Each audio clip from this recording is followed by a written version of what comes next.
I already know how it happens.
We are back, boys. Free agency underway, hot and heavy. Last month has been kind of posturing for today.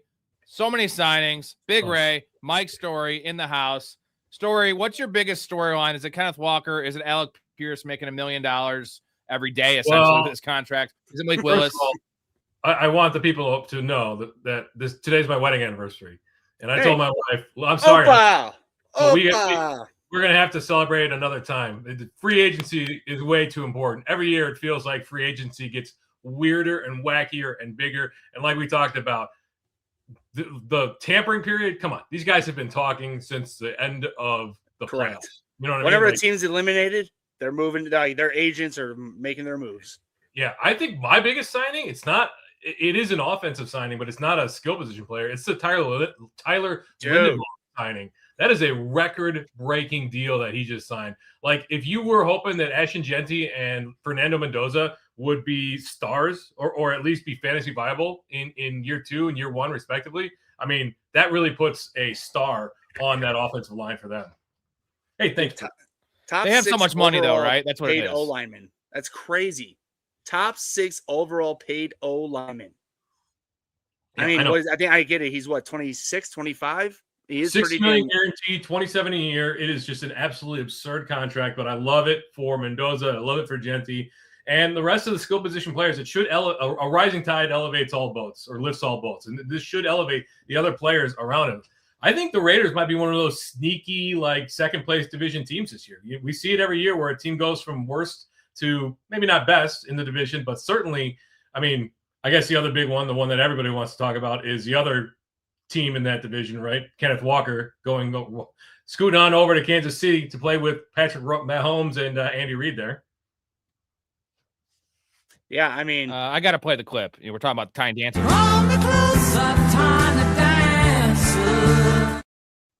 To be honest, Rob, I will openly watch every single Chiefs game, and then when I find that clip that will first happen, or you'll find it. You may find it before me. We'll have our own Tiny Dancer Chiefs clip. It's going to happen. Yeah. Do you like the signing, Ray, in general? Just like $15 million a year. It's 3 years, $43 million, but up to $45 million with incentives. So 15 per year, 2 years guaranteed. I mean, it's a great spot. Pacheco's gone. Kareem Hunt's gone. Like, it's Kenneth Walker's backfield. They might draft a scat back or bring in a Jerick McKinnon type, but explosive player on what's hoping to be an explosive offense again. So real quick, so Pacheco is for sure gone? He's an unrestricted free agent. They're not going to sign him. They hate him. Oh, wait, no. Okay. Oh, he is a free agent. Okay. Because I don't know. I was reading some comments of people. They were like, "Oh, Pacheco's still there. He'll take, which if he was, their comment would make sense that he will take some goal line work away. But if he's a free agent, yeah, he ain't coming back, especially with the 15 mil. I mean, to be honest, I'm always in the camp to not pay running backs like that. But if you're in a situation like the Chiefs where they have Mahomes, they've lacked a running game since, honestly, Jamal Charles. Like, really. I mean, Kareem Hunt in his prime we could argue that because Kareem Hunt was awesome in his prime, like for that 2 to 3 years. But he still wasn't even a bona fide guy. He was like a top 12 guy. So still room for improvement. But yeah, I like it. It's going to help them open up the offense and open up the passing game. Yeah, I actually they haven't had a scary running game or a scary guy. That's the point, right? Nothing scary. Kenneth Walker is scary. He's a tiny dancer. He's inconsistent, but I mean, this is just another playmaker. They need a playmaker because, their playmakers that they do have legal issues and can't catch or stay in bounds. I actually think this is a signal that or are 35 years old. Might not be ready for week 1. This is like, do you go out and make a big free agent splash at running back if you know that your MVP, previous winning quarterback, is ready for week 1? I'm not sure that you do. Really? I mean, okay. I mean, so I got a stat for you about Kenneth Walker. This is why they signed him. Hold on, real quick. This is why they signed him. Since coming into the league in 2022, Kenneth Walker has 59 runs over 20 yards in limited duty, essentially splitting time. The Chiefs as a team have 41. So he has literally 18 more explosive runs than the entirety of the Chiefs rosters have had. So and that's with Kenneth Walker splitting time with Charbonnet, being hurt. That's why they made this move. They need to be more explosive. They have no one that scares you, honestly, because Xavier Worthy would be the guy. He can't catch. The only thing I would say, when I said that I'm not a fan of paying running backs, unless you're in a position like the Chiefs, because exactly what you're saying, Rob, I agree with. But somebody like the Saints, why they gave all that money to Etienne Jr., to be honest, I'm not too sure. I'm not the biggest fan of the guy. He is talented, but they're not ready to win. They wasted that money on areas they need to improve on. The Chiefs are a different monster in a good way, to where they aren't as down in the dumps as, I mean, the Saints are up and coming, but nonetheless, the Chiefs, they only need to make, they are, what's it called? Retooling. That's what they're doing right now. I'm sorry, I was trying to think of the word. It's retooling, and that's what they're doing. And doing this, especially when you have Mahomes, and to Rob, exactly to your point, the passing game may not be as lethal because the legal issues and whatnot. You open up the run game, opens up the pass game. And you can use Kenneth Walker. He's not the best receiver, but you can use him on a lot of swing passes and, design little shovel passes, stuff like that. He could take anything to the house. That's what they've been lacking. Storey, ETN, 4 years, $52 million, $13 million per year. That's Jonathan Taylor money, bro. I don't get it. He's not an every down back. He's not even that great of a receiving back. I saw he didn't hit. I know I don't like to always reference this. I saw last year he failed to hit 20 miles an hour on any run. Okay. I mean, that doesn't really mean anything as far as I'm concerned. You're worried about this amount of money, but Kenneth Walker making $2 million more a year on average than what ETN's making, that doesn't move the needle for you on the contract side of things. I just told you that it was because of the team situation. I want Kenneth Walker. That was the situation makes more sense. Story. They're wasting money on the Saints. Why the hell are they wasting money on a running back that is going to do absolutely nothing for them to move the needle to get them to a Super Bowl? They are still in the middle of the rebuilding. Why are you paying the running back now? You need to pay the running back 2 to 3 years from now, maybe 2 years from now, even a year from now. This year, no. I mean, they're just betting on that. And again, that might not be a bad bet. The NFC South sucks. So I shouldn't say sucks, but it's not great. And especially with the Bucs losing Mike Evans, a lot of moving parts. They just think that, they're going for it. And Tyler Shutt didn't look bad last year. I mean, he was way better than I ever expected. So, yeah, that's why the Bucs lost a lot. This is a division that I think is open for anybody, including the Saints. I don't think that they think that they're that far off. With the 9th overall pick, they can go now. Since they signed ETN, they've got the luxury that they can go offensive line, cornerback, defensive end. They've got plenty of options now. Running backs can be taken anywhere. You can find a running back from round 1 through 7. Cornerback. Oh, corner. Okay. Corner. Yeah. Much sense. Okay. Thank you. Sorry. The Bucs lost a lot, guys. They're reeling right now, losing Mike Evans. They brought in a running back. I don't know. Kenneth Gainwell's fine. I thought that was a fine deal, but they're losing pieces secondary. Give some respect on his name though, man. Gainwell is a very solid player. He's not great, but he's always at least giving you a floor. His floor is always hit. Storey, Do you think it's much better? It's a big upgrade over Rashad White. Okay, you didn't even give me. No, it's not. No, I'm with Ray on this one. I think that you're probably overestimating the what he brings here. Yeah, like Ray, you seem really passionate about this. I've just had so much Bucks. I've loved the Bucks for the last 3 years. Meaning, like I've had, like in my 4 leagues, I've had out of 3 leagues multiple players. So yeah, I've had a lot of skin in the game, if you will. So now this year going in might be changing a little bit. But is this right? Did the Panthers pick up Devin Lloyd? I didn't see that. Did that just I believe they did. Yeah. I didn't. The news has been coming fast and furious today. I'm give me 1 second. I'll tell you. They paid a lot of money for Jalen Phillips. They I did. know that $30 million a year. I don't know if I'm a fan of that one. It's Panthers, right? Devin Lloyd, 3 years, $45 million, 25 guaranteed. That's a bargain, bro. Hell yeah, man. A bargain. I mean, I guess the league just doesn't value off-ball linebackers. You know, that's what it is. But like that. Dude, that's Storey. Honestly, that's a value and a half, dude. Dude, the Bears should have just paid up a little more, that 15 extra mil to get Devin Lloyd over Devin Bush. I mean, I love Devin Bush. I mean, I like that signing, but just a little extra to get Lloyd, I would have coughed it up. Yeah, a little inconsistent with Devin Bush's play. Well, no, I know, but I'm just saying, like, so is Tremaine Edwards. He's faster. He'll be able to open up things more. So, how do you feel about the Nakobe Dean signing? 3 years, $36 million off the top of my head. That's solid. I don't hate that. Yeah, the Raiders where did he go again? Oh, Raiders. Okay, yeah. Raiders. Dude, the Raiders, the Titans have been making some sneaky moves.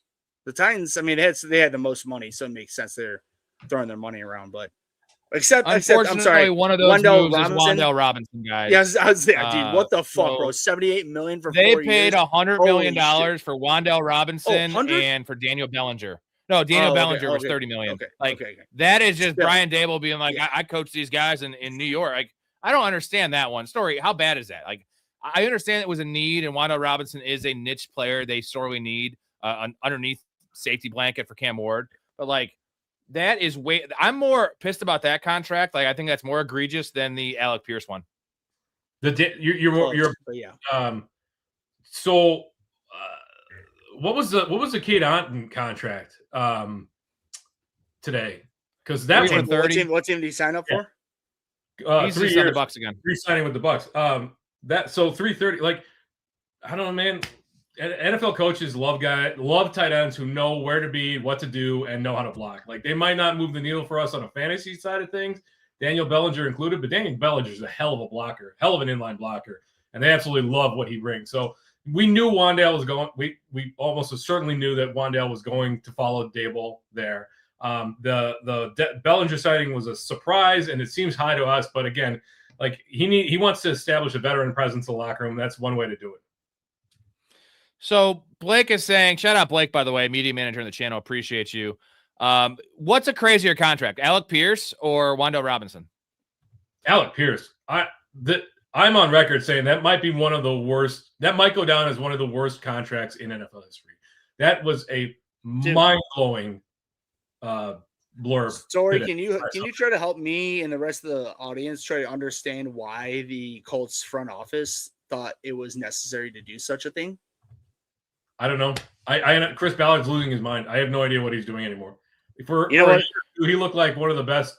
I loved Chris Ballard though. He was supposed to come to the Bears, but then that was when Virginia was around and the old Bears. Hey, I just did like 10 minutes on watching him on the combine when he was talking, and I said he's an idiot. Just not even because of the Anthony Richardson thing. Just listening to the guy talk and just their recent record and just some of the moves, the Sauce Gardner trade in particular. And then he pulls this kind of thing. Here's this graphic here. Alec Pierce is now a top 10 yearly paid wide receiver in the NFL. And like George Pickens has to be so pissed because George Pickens, as much as he's a headache, is such a better player than Alec Pierce. I love Alec Pierce. Like I loved him in Cincinnati. I was way higher on him. I've been drafting him in best ball for 3 straight years, making good money because he's a great best ball player with those deep, splash plays, big games. But he had 47 receptions last year. He did have 1,000 yards. But like, I don't get it, man. He's making as much money as pretty much same as St. Brown. St. Brown and him make the same money. What are we doing Rob, here? St. Brown's I don't get it. But so here's the thing: like if I'm George Pickens, I'm thrilled because if I didn't get franchise tagged, almost certainly I would have had a long-term deal worked out and signed the minute the free agency started. And Alec Pierce's didn't come until midday. Alec Pierce just reset the market for wide receivers. If I'm George Pickens, I'm like, hell yeah, I'm going to play on this 1 year deal. Money. Butt ton of money next year. Like I'm thrilled. Hey, yeah, because now the Cowboys can't sign him. No way they can sign him because they're gonna have to pay him $35 a year, right? $35 a year. They're gonna have to pay him CD Lamb money, essentially. So now, fine, I'll make $18 million this year, whatever, and then I'll go wherever I want. If I want to chase a ring, I'll go to Kansas City. If I want to get paid, I'll go to Las Vegas. Whatever it is, like he can write his own ticket, assuming he stays mentally with it. So I got a 2-part question. 1, Malik Willis to the Dolphins, and then 2. Tua to the Falcons with the 2 lefty quarterbacks, and then Malik Willis with that $67,000 contract 3-year. What is 40-something guaranteed? So I watched 3 years, $67 million, and Nick O talk about how much money that Malik Willis was going to make. I think we were all overestimating how much Malik Willis. But I said it on this program. I never thought he was making over $100 million. Fuck that. You didn't convince me of that. Small sample size for Malik Willis when he was playing games with a good quarterback or a good coordinator and a good coach in Green Bay. Look at his first 2 years in the league with Tennessee. It was mediocre at best. So, yeah, the market did not value him as much as the fantasy pundits and the NFL pundits would like to believe. Like, he's probably one of the best starting 32 quarterbacks in the league, but does he deserve to get $30 million a year? No, certainly not. So when you say one of the best 32, what number are you ranking him? I don't know, 26 maybe. Okay, no, I just wanted to confirm. I assumed something like that. I just want to make sure you weren't going to tell me like 15. So no, I don't think he's top. By the way, Daniel Jones turning down $100 million. What a fucking turd, bro! Like he wants over $50 million average, dude. My God, I'm sorry. Well, now they're going to pay him because apparently Chris Ballard doesn't care about money. He doesn't care. He's just like, you know what? I'm going to sign these guys. The transition tag pretty much it guarantees they're going to get that contract. Yeah, because can we change it? Can we hold on? I got a rule. Can we change it to the Caitlyn Jenner tag? Right? Transition. Instead of the transition tag, it's called the Caitlyn Jenner tag on this program. That's what we're calling it now. So Daniel Jones with this Caitlyn Jenner tag. What is he going to play on that? Because it's $40 million Story. So are they going to? You think anyone's going to match that? Wait, not Caitlyn Jenner. That's not who you're talking about. Yeah, Caitlyn Jenner, who was. Is that the one? Bruce Jenner. Yeah, the runner. Jenner? Okay, yeah. I couldn't remember. Yeah. I couldn't remember Jenner's which. Yeah. Hey, he won Woman of the Year. So what was your question? I well, you got a little distracted by my Caitlyn Jenner tag. $40 million is what they signed the offer sheet to. So, like, is someone going to match that or try to up that, or is that just way too much money? Because his camp came out saying that he wants $50 million, which is just absurd. But Tua Tagovailoa did get $50 million a year. So I'm just saying that there is a precedent for bad quarterbacks. But he also got $1.37 million for the league minimum because he had that much money from Miami because he's trash. So the Colts offered him somewhere in the range of what Darnold made with the Seahawks, which would have put him around $33 million a year or something like that. And he came back. Is that a bird? What the hell is that? Oh, it's a dog. Jesus Christ. Yeah, it's my clinging dog. Falcon on your shoulder or something. Yeah, but he wanted 50. He wanted to be somewhere in like the top 10 to 12 highest paid quarterbacks in the league, which, dude, maybe if they had made the playoffs, like he could have made an argument for it. I guess maybe it does strengthen his argument that they were cruising, very likely would have made the playoffs, could have made a run, and then he got hurt, and the team absolutely imploded. So maybe he is making. But Story, I will say that I had him in Rob's league in our super in Balls Deep, the super, the double quarterback league, and I picked him off of waivers, and he was killing it for me in that first 6 to 8 weeks, whatever the hell it was. And I was just thinking to myself, because I picked Lamar Jackson 3rd overall, so I'm thinking to myself, ooh, and yeah, he. Let's get to some comments real quick before we get too far behind, and we'll get to the rest of the free agent stuff. So Blake says 2 things. One, where would be a good fit for Kamara if he's traded? So since they signed ETN, they already restructured Kamara prior to that. But now it appears like they're kind of similar type players. It's not like they got a big body in there. They need a big body to pair with Travis Etienne. It's not going to be Alvin Kamara. So, Storey, do you have a good fit for him if he's traded? Is there even a spot? Chiefs, maybe? I was going to say a retirement community in Florida, possibly. Yeah. Chargers. Actually, like, it would not surprise me if he ended up walking over to Denver and signing there on a 1-year deal. Just a Sean Payton connection. Where would he be a good fit? He would be a good fit realistically. Seattle would be a good fit for him, possibly. Let's see. I was going to say New York, but I forgot they really don't want Breece Hall to go anywhere else, do they? Yeah, I don't know how much gas he has left in the tank, but I could see a contender bringing him in just based on he's savvy. He's still great in the pass game. That's about it. He knows what to do. Like there's something to be said for that. Storey, I love your Sean Payton connection because they just re-signed J.K. Dobbins to a 2-year, like $10 million, 5-year average. J.K. Dobbins can catch the fucking ball. So I know they have Jim or Jamal. What was it? McLaughlin, whatever. But I'm saying you just add in, if Alvin Kamara was just left to 3 carries to 5 carries a game, to the rest of them were just touches through the air, especially with Denver, I think we could. Tyler Algier, kind of, you know what? I've already done the 8 best balls, right? And I have Bashal Tootin in a lot of them, so I'm really happy about that as long as I don't bring in somebody. But I had Tyler Algier in a couple. This is a weird signing. They restructured James Conner, and now they're bringing in essentially a James Conner clone and Tyler Algier. Trey Benson, they apparently hate Trey Benson. I don't know what to make of the situation.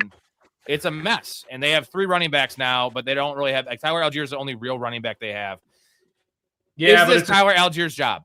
It's a 2-year. No, it's not. It's really? A 2-year deal. Like 2-year deals for running backs, like veteran running backs, they always signal like this is a competition thing. This is not his backfield. If they really wanted him there as the guy, he would sign a 3-year deal. Like a 2-year deal almost certainly means that he's going to be in competition. But he was always behind Bijan, which is never his game, never ever his backfield. I'm just sort of just thinking, my critical thinking skills here. Just raise head off. Just saying, like, wouldn't Arizona probably give him some sort of like, hey, like if you do the same thing you did in Atlanta, you'll be our top guy. It may not be right away. Like they'll give Benson the job, first couple of weeks out of training camp. But Tyler Algier has clearly shown to be a much better running back. Carter's still there. Bam Knight's still there. They restructured James Conner. What's his name is still there. The guy they hate. Florida State. So listen, like they've got 5 or 6 guys that are currently on the roster. They're gonna go into the season with 3, maybe 4. Algier will be on the roster, but this is by no means his job. Well, and to your point, if you have Algier, Benson, Connor, and then also Carter and the other 2 guys. Let's not talk about the other 2 guys. Those other 2 guys, but no, it's those 3. Algier. Arizona, you can't not talk about those guys. They've already shown that they're more than happy to use the committee, and they're more than willing to like F over the public and be like, yeah, this guy's our starter, and he's going to get 1 carry, and then the next they love playing games. It's a terrible organization. They're going to keep terrible things. Okay, that's all you need to say. I was about to ask you, would you want them starting for you or playing for you and your team? And you just said they're a terrible organization. You wouldn't. They are a terrible organization. No. You answered my question. The biggest problem with Tyler Algier is he's a great short yardage back. 9th out of 52 qualifying running backs last year in short yardage rushes. He actually was better. Bijan was 33 out of 52. So it was justified that he was getting those goal line carries, by the way. I know that pissed Ray off, but he's elite in the goal line. But how many goal line carries is Arizona going to have this year? How many games are they going to be playing with a lead? Not many. So we got to find out who the receiving down back is. I have a hard time thinking it's going to be James Conner, although he's fine in it. He's a better grinder. It's got to be Trey Benson, but like this is going to be one of the hardest room to draft, the hardest running back room to draft of all teams, because there's 3 guys that are all going to be going in like the 9th, 12th, and 13th round, right? It's not a 2-headed committee. It's a 3-headed committee on a bad team. I guarantee you Algier is going to be going in the 6th round, like come draft time. Like, and it's just a bad spot. Like, no, and you're not wrong. We won't. All three of us won't be drafting him. But Rob, the only thing I wanted to bring up is that you were disgusted with Trey Benson. Not necessarily. You only were until we knew he was not coming back. But like, how can you continuously? Even if I guess it depends what round you're willing to draft him. How can you continuously trust this guy when he doesn't play? But at this point, you're not drafting Trey Benson even high in a 15-round league. You'll draft him 14th round. So yeah, I actually don't mind that just because James Conner will be phased out because they're gonna be 1-9. So like he's gonna be a strict stash. And James Conner also won't stay healthy, but Algier doesn't get hurt. So it's just a messy ass situation. I absolutely hate it. Storey's let's right. get some more comments here. Here we go. Do you think the Chiefs are back in playoff contention with K9 in their back? They're always in playoff contention. They already were last before year that. was a year from hell. Like I guess more. Let's change this to: are they back in the Super Bowl contention? Right, depending on what they do in the draft. They did address a major need. Their running game was the stat I read earlier. They had 41 runs the last 4 years, explosive runs. That is like I guarantee that's last in the league, and that's with a pretty decent their offensive line's been average, right? You have Patrick Mahomes, you have Andy Reid. He always has a good run game. So like that just shows how lackluster the talent has been there behind Patrick Mahomes. They open up a hole, and then Kareem Hunt just is like the slowest guy in the league, and Isaiah Pacheco has awful vision. So. Man, I think this is a giant move. This is a great move for fantasy as well. Let me ask you guys this question. Storey, where is Kenneth Walker going to go in fantasy drafts? If there's positive reports of Patrick Mahomes, being ready for week 1, he's a 2nd-round pick now, like a top 10 running back. Yeah, he's definitely going in the 2nd round, and I hesitate to take him there. They're going to add somebody probably in the draft. They're not done in the running back room here. I don't know, man. Like, I cannot for the life of me fathom that Patrick Mahomes starts week 1 in the NFL in 2026. That what was December 9th or whatever on his torn ACL? How in the world can you come back from that in 9 months? I can't wrap my head around that. Well, Storey, maybe if he was 25 years old, different story. But no, to your point, he's not old. But I'm with Storey, man. Like, to think that he'll be back that early is wishful thinking. Yeah, that's a good one. Is anyone willing to bet me that he $20 side bet that he comes back and plays week 1? I will bet somebody on this very show. All right. Here's the bet. Me and Storey if there's any quarterback in the league that could Storey. Patrick Mahomes. You and I each bet $20. So it's 40 towards you, and then you give us each 40 back. So it's 80 to 40. No, I'm not giving you odds. Go fuck yourself. Good try, Ray. Good try. What do you guys think about the Tua signing from OJ? Tua to the Falcons. This is just strictly a value-based signing and insurance for Michael Penix, because you know who's not going to be ready for week 1? You're talking about Mahomes. Michael Penix is not going to be ready for week 1. That was a much later injury and a worse injury, I believe. So hey, the double lefty. This is Tua's job. I'm saying this is the perfect situation for what the Falcons want to do at the moment, at least in the next couple of years with their offense. They clearly have an understanding that they want a left-handed quarterback. And when I know it sounds stupid to say, but this is the only team that has 2 left-handed quarterbacks that were high drafted first-round picks that are battling now for, and to Rob, to your point, Tua will start right away. That's why he signed for the league minimum.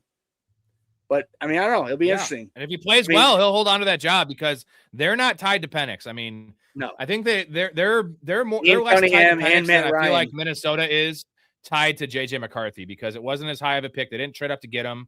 And they already, it was weird just because they had Kirk Cousins. I feel like they were never all in on Penix. And now you have another knee injury. He hasn't really showed us much. He showed us more than JJ has. He hasn't showed us much in the NFL. God, kill myself for saying that. Rob, the whole front office has nothing to do with him. That's the main point. Storey, do you like the signing? Do you think it's a $1.3 million? It's going to be the same as Kyler Murray, right? It's a value. If you don't think that Penix is going to be ready by the start of the season, how could you be sure that Mahomes will be ready for the start of the season? Penix's injuries happened a month before Patrick Mahomes. Did it really? I don't think so. Yeah, no, very close. Very close. I was just looking at late in the season. Mid-November for Penix, mid-December for Patrick. December 15th is when he had surgery, Patrick Mahomes. Oh, so late November, December 15th, whoop-de-doo. Like, yeah. I just trust that Mahomes coming back from the injury. I just know that he's going to have Penix is that's his first 7 years injury younger too. than him, no, bro. First injury. That's his first injury. Like Penix has a lot of issues to deal with, and he has to be 100% healthy because if he comes back and he's not healthy, guess what? He'll never get another chance in the NFL. Patrick Mahomes can come in and have a little bit more grace period. Yeah, I know. It's a hell of a point. Thank you. Yeah, I was saying never a chance again, but to your point, looking at him as a starting option, a fact. He will never be looked at as again. But Rob, you're 100% right. I forgot about that. Penix has had double knee issues, and the second, whatever knee it was that he got hurt, is the second time around.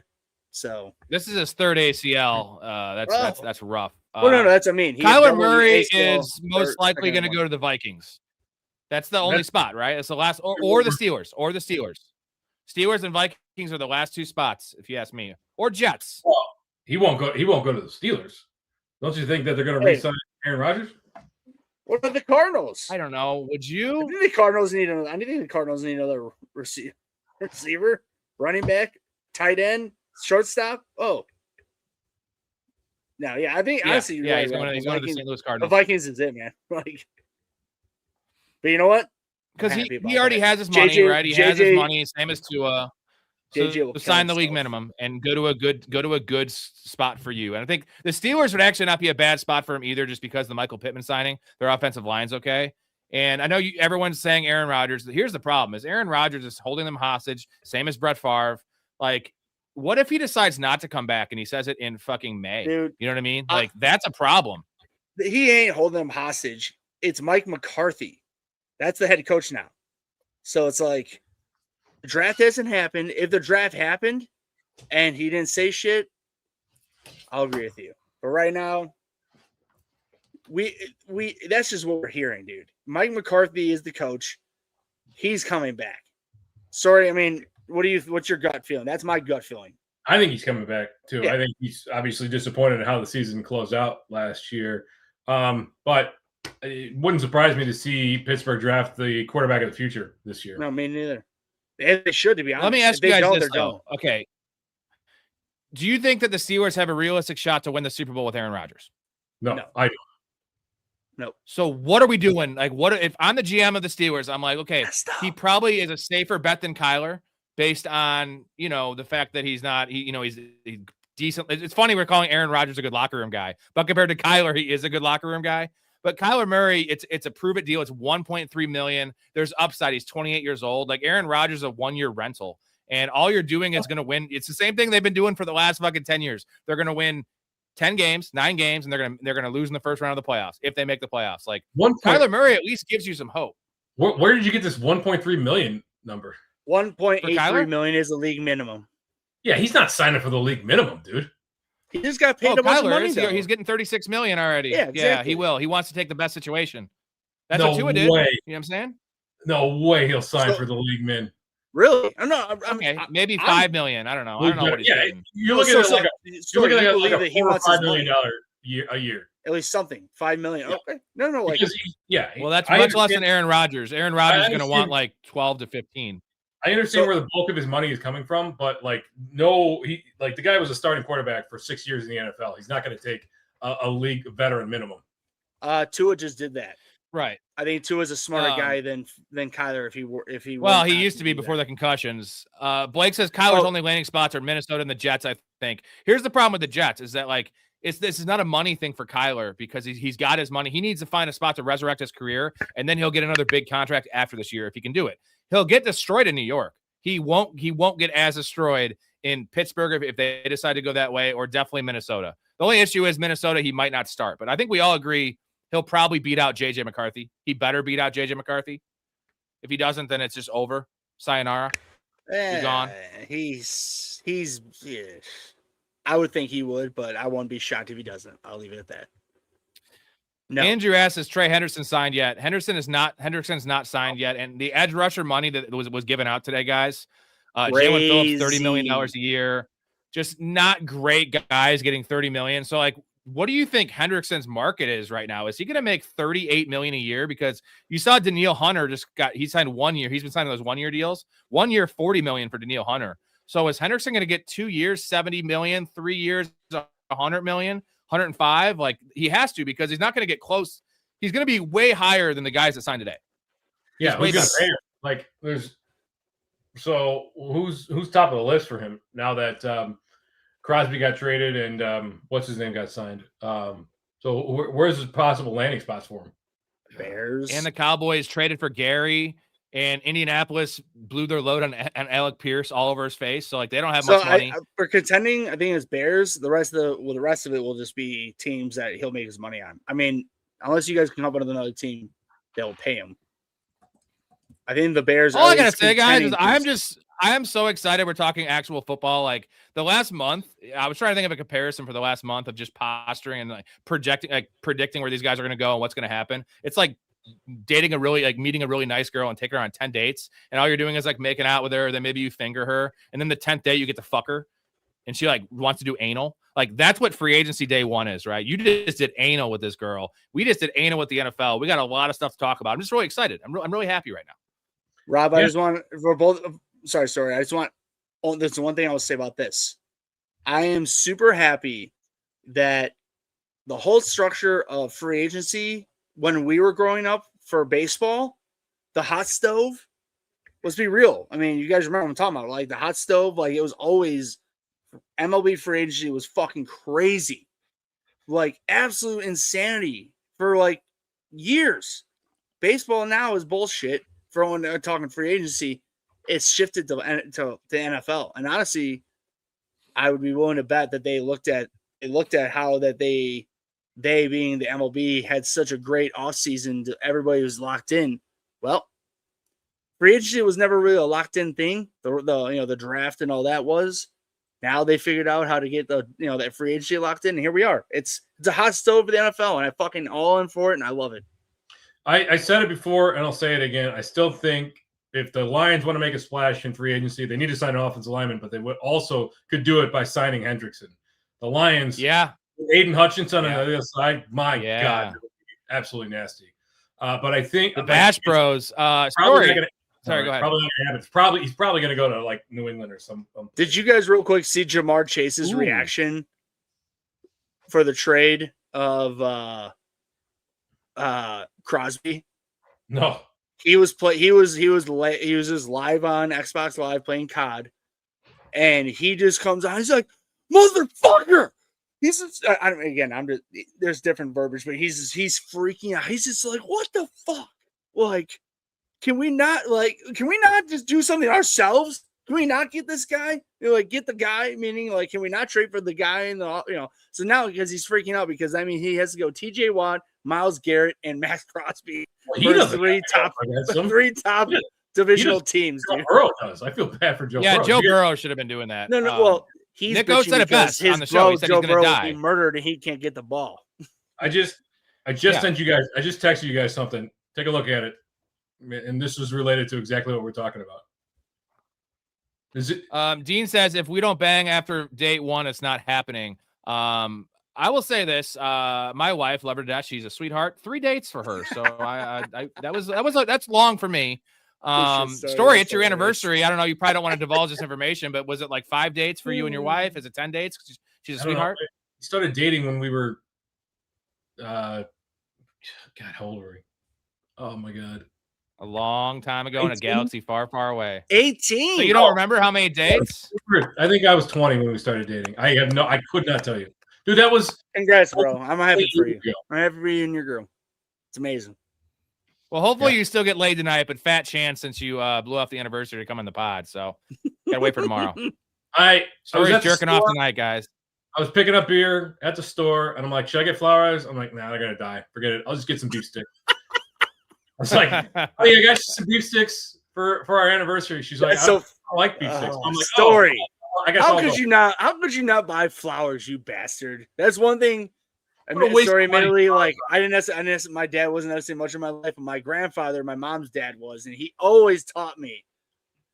buy flowers. Absolutely. No matter what, just but randomly. Just don't buy flowers on Valentine's Day, Mother's Day, blah blah blah blah blah, like anniversaries, birthdays, whatever. Just a random time. Just bring some flowers for both of you. There's a little.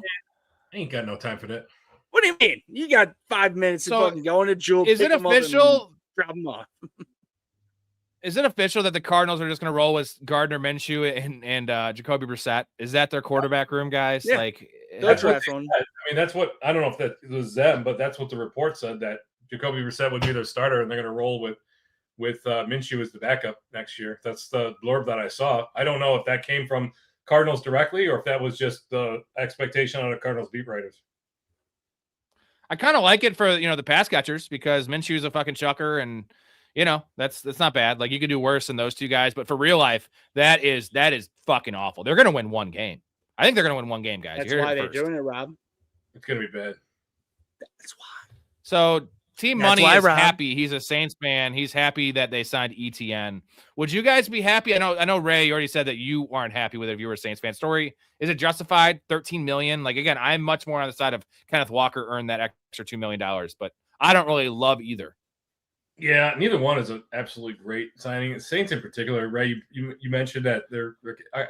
I mean, is there any more, like, do you need any more notice or realization that the cap isn't actually real? Like, when the Saints are well underwater and they sign a luxury pick to $13 million a year, they just push this money out. It doesn't really matter. Neither one's. I would have swore that the Saints would have drafted, Jeremiah Love in the draft. I don't know. I don't understand the signing realistically. Like, an offensive lineman, I guess now it opens them up to, like I said, they've got some options in the draft. If one of the big O linemen drops, one of the big three drops to them, then that's probably the way that I would go. Is that a wolf? Yeah, Dad. You need some of this.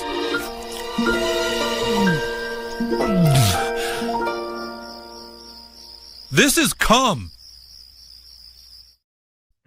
What episode is that?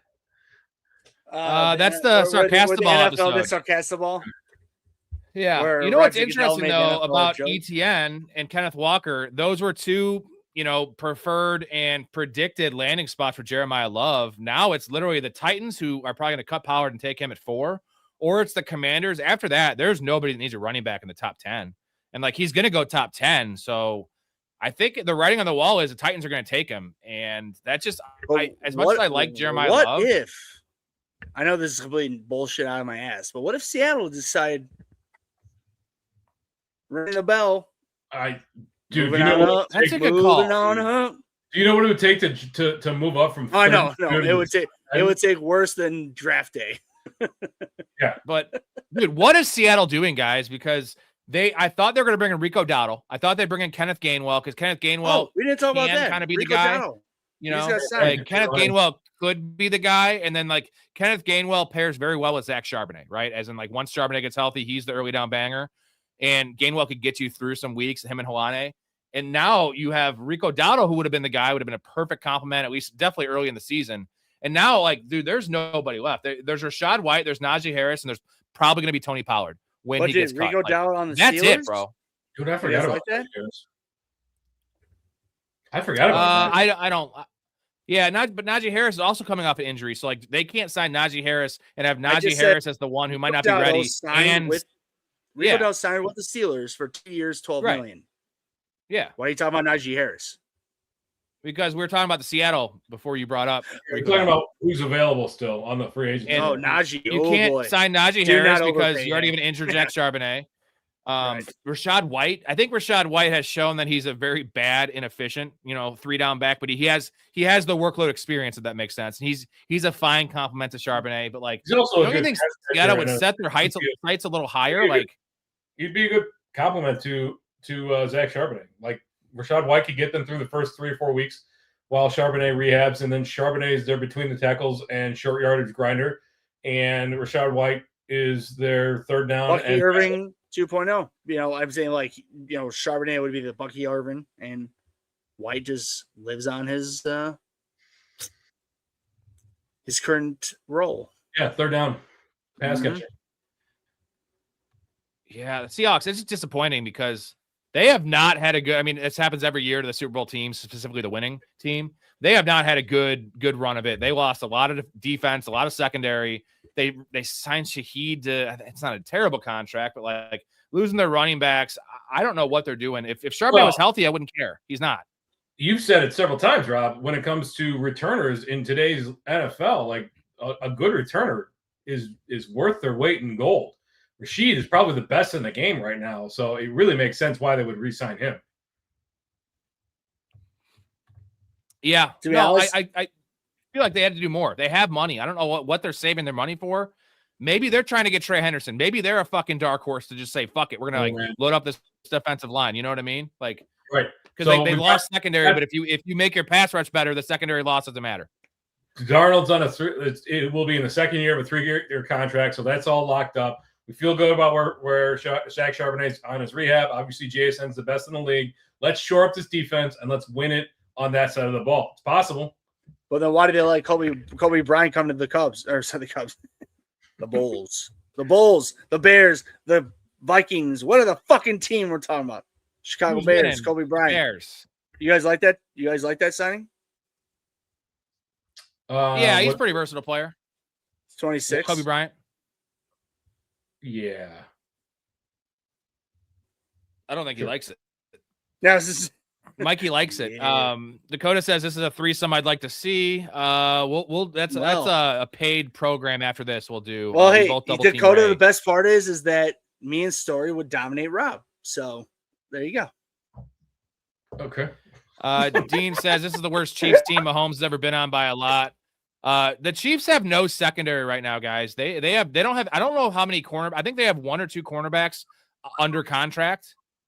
Let's get to the guy in the bottom. Yeah, let's get to the super chat. Oh, thank you. Hey, our dude. Sorry, I don't have my laptop or my iPad on. We got Mark in the chat. What's going on, Mark? Number one super fan. What's up, gentlemen? Hope all is well. Should be asleep. I had to stop by to show some love. Keep doing it big, y'all. Love y'all. Big moves around the league and probably more to come. There's a couple more, but you know what? I was surprised on how many guys actually signed today.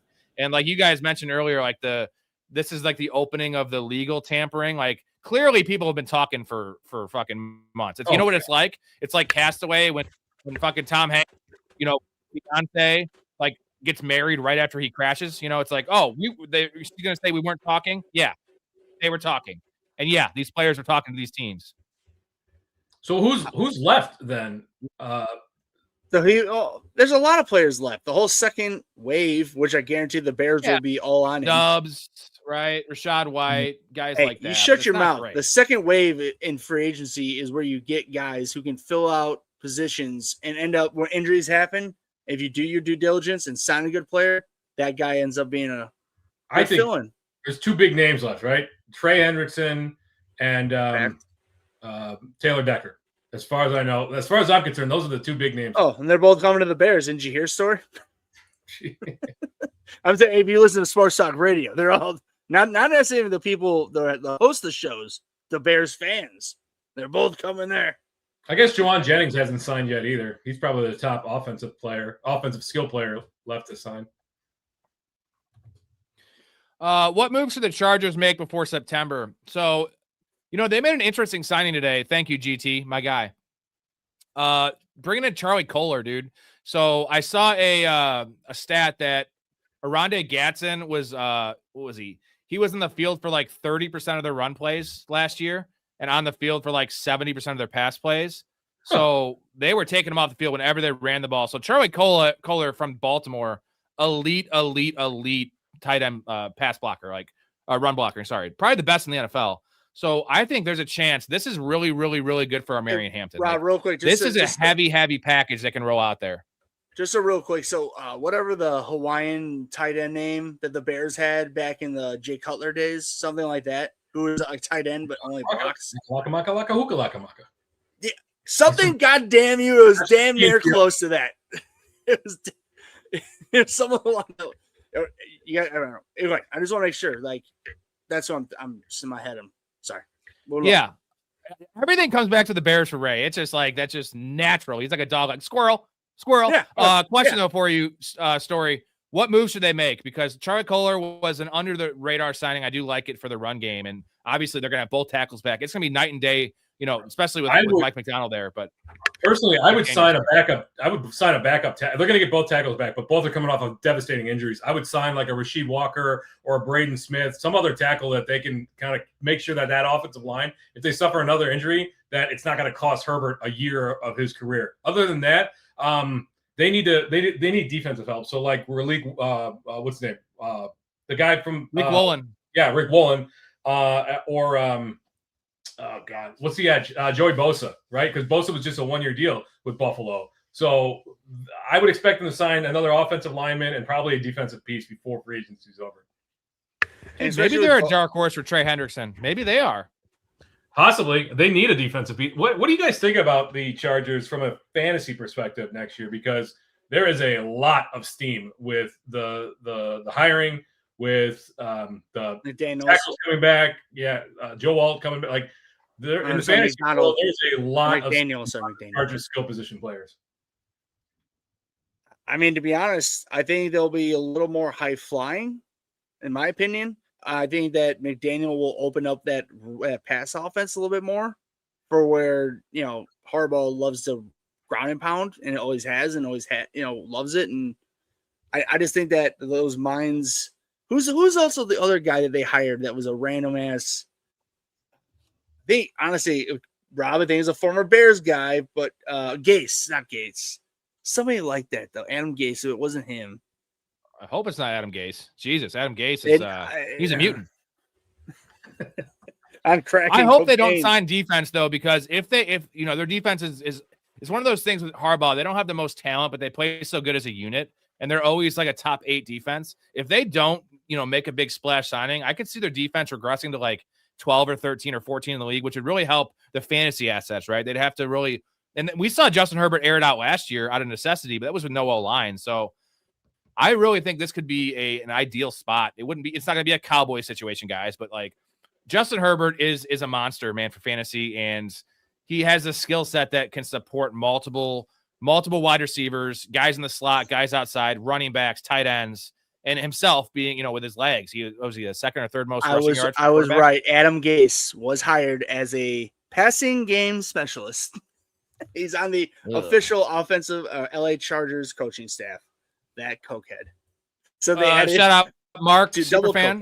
What about how hyped we were about DeMarcado, and now he's a free agent? Well, you know what? I think all the DeMarcado hype and buzz died when he fumbled that ball on the 1-yard line. That essentially, they lost to the Titans that game. What a wild game that was. They had that interception that they fumbled. They had an interception that gave away a touchdown. Then DeMarcado drops the ball, and he never recovered. That's probably a career ender for DeMarcado, right? Because he wasn't a highly touted guy in the first place. Yeah, he'll sign backups for the rest of his career, which will end up being about 4 years. But yeah, that was it for him. Like that kind of mental mistake, you expect that from a rookie. You do not expect that from a guy that's been on the roster for 3 or 4 years, whatever it was. I give him 3 years or less as a backup. You said 4, so I'll go the under for your story. Dean, I understand what you're saying, and I will make fun of Storey a little bit here. Typically, these guys do sign the veteran minimum, right? The 1.8 million, 1.3 million contract. But Kyler is a little different because he's kind of a bitch. I could see Kyler, like you said, maybe wanting 5 million, but he's not going to get a massive contract. 5 million is still really cheap. No, but 1.3. Even a backup quarterback makes like 8 million. So that's like Kyle. I understand that these guys that are getting paid by the other teams, generally that they'll sign a league minimum because the teams are going to want to pay him. Kyler's a different animal though. Kyler was a number 1 overall pick. He's been a starter for many, many years, and he's got an attitude that, when Russell Wilson signed the 1 point, it wasn't 8 at the time, it's like 1.4 with Denver. Like Russell Wilson's a genial guy. That's not Kyler Murray at all. I don't think that Kyler's going to take, like, from his ego's not going to let him take it. That's just my opinion. I could be wrong on that, certainly.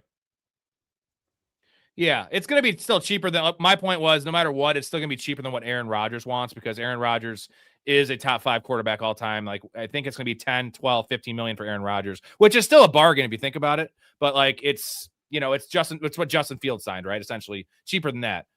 Justin Fields hasn't been talked about at all. He hasn't, no rumblings in the Justin Fields camp. And what a shame. What a shame for his career. Yeah. What was Rodgers' contract last year? 13, 14? Yeah, something like that. It's pretty fair. I think, yeah, it seems. I mean, he won't make that this year, but I still think he'll probably make 12 and a half. We got Packers football in here saying Trey Hendrickson to the Packers watch. Is that possible? They have the money for that? I don't know if they have the money for that. I don't know that they do. Can you pull up the cap? Didn't you have the website with the cap? Right now. Yeah, but it's not accurate. It's not accurate. It's not updated. I got to update it. I think you said the Lions make more sense because the Lions secondary is not going to be fixed.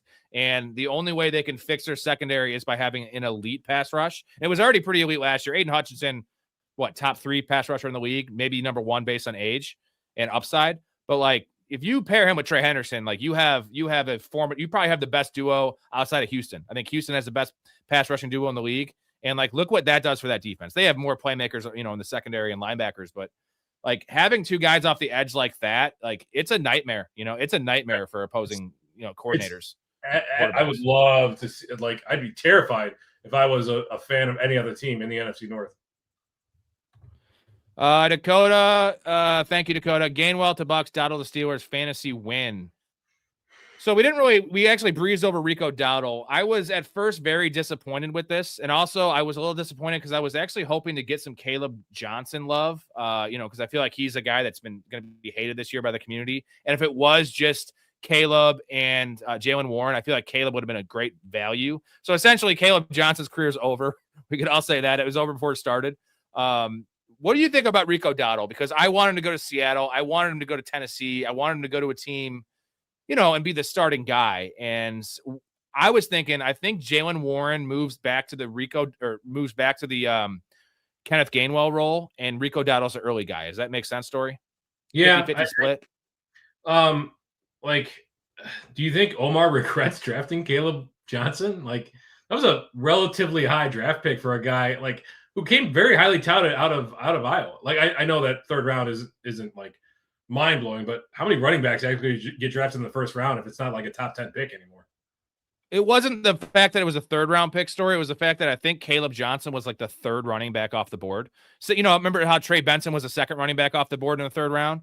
Like, some of these years we have the running backs that all get pushed back, and you pass on a lot of great value. And that was never a good fit schematically with Caleb Johnson there. I never understood that. I kind of like the player. He didn't pop, but he seemed like just a smart player, a steady player, a hardworking player. And the funniest thing is he ended up losing his job and getting in the doghouse because of a fucking kick return. Mike Tomlin had him returning kicks, which he never did in college. Correct me if I'm wrong, in Iowa. He did not return kicks. So, why are you putting a rookie back there with these new rules? Like, that's just why they ruined the guy's career. So it's weird. But do we like Dowdle? I mean, is this the same situation we had last year when Chuba was healthy? You remember right when they kind of went back to the committee and it was just Rico got more touches, but Chuba got more snaps and got more passing down work. Is that what we're going to have this year? So Rico's making less than Gainwell, right? Correct me if I'm wrong. They're both 2-year contracts, but I think Rico's making a couple mil less than Dowdle. Ray, is that right? Yes, sir. I believe so. Yeah. So I'll double check for you, but yes, I believe so. I didn't see the numbers. I'll tell you right now. I'll look it up right now. Keep going. Yeah. I think they like, first of all, they like Jalen Warren there, but that was a different regime. Right. That was Mike Tomlin. Mike Tomlin tends to fall in love with his guys. We don't know what McCarthy's going to do other than we know what his tendency is. And his tendency tends to favor one back. So is this Rico signing a signal that they want him to be the guy and that Jalen Warren's just a change of pace back? Kind of seems that way to me. All right. So Rico Dowdle, 2 years, 12.25 mil. There's the number I can see here. There's no guarantee. I'm saying I'm sure there's a guarantee. It doesn't give me the guaranteed money. But then Kenneth Gainwell, 2 years, 14 million, 10 million guaranteed. 10 million guaranteed. Holy shit. Okay. So Kenneth Gainwell made out well, man. Yeah, that's a fat contract for Gainwell. That right? Bucky Irving, he's got competition, man. That damn.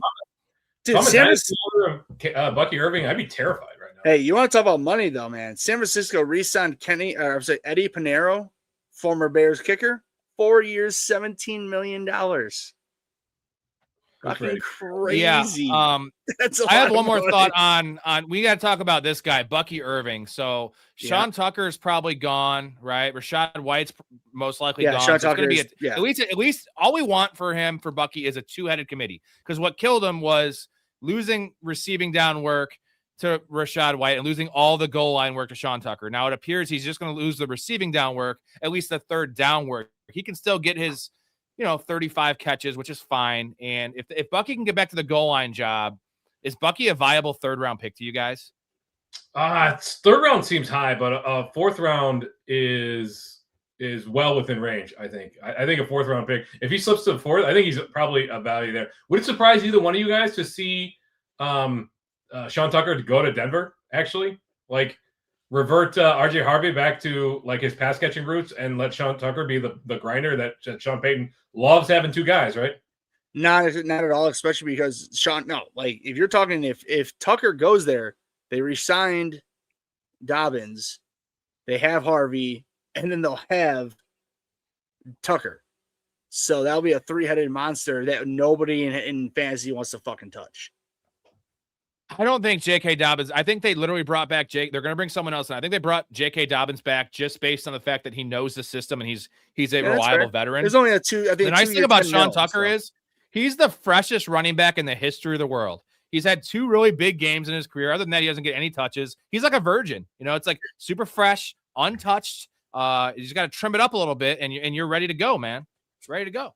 So back to Bucky Irving. Like, how high is too high to draft him in fantasy? Second round, 100%. I'm agreeing with what you said. Fourth round, but if I'm drafting late third and he happened to be there and I need a running back, I wouldn't mind taking him in the late third, mid to late third. That's the highest I'll take him. But I would still probably be a little trepidatious and not happy about doing so. So I think fourth round is that's the real, that's the real value and where you can really feel happy to take him, to be honest. But if I took two receivers in the first round for value and just because I wanted them, and then Bucky was my first running back in the late third, and I came back in the fourth, to come back 2 to 4 picks later, get a second running back, I wouldn't be too mad about that, depending who I was able to draft for receiver wise.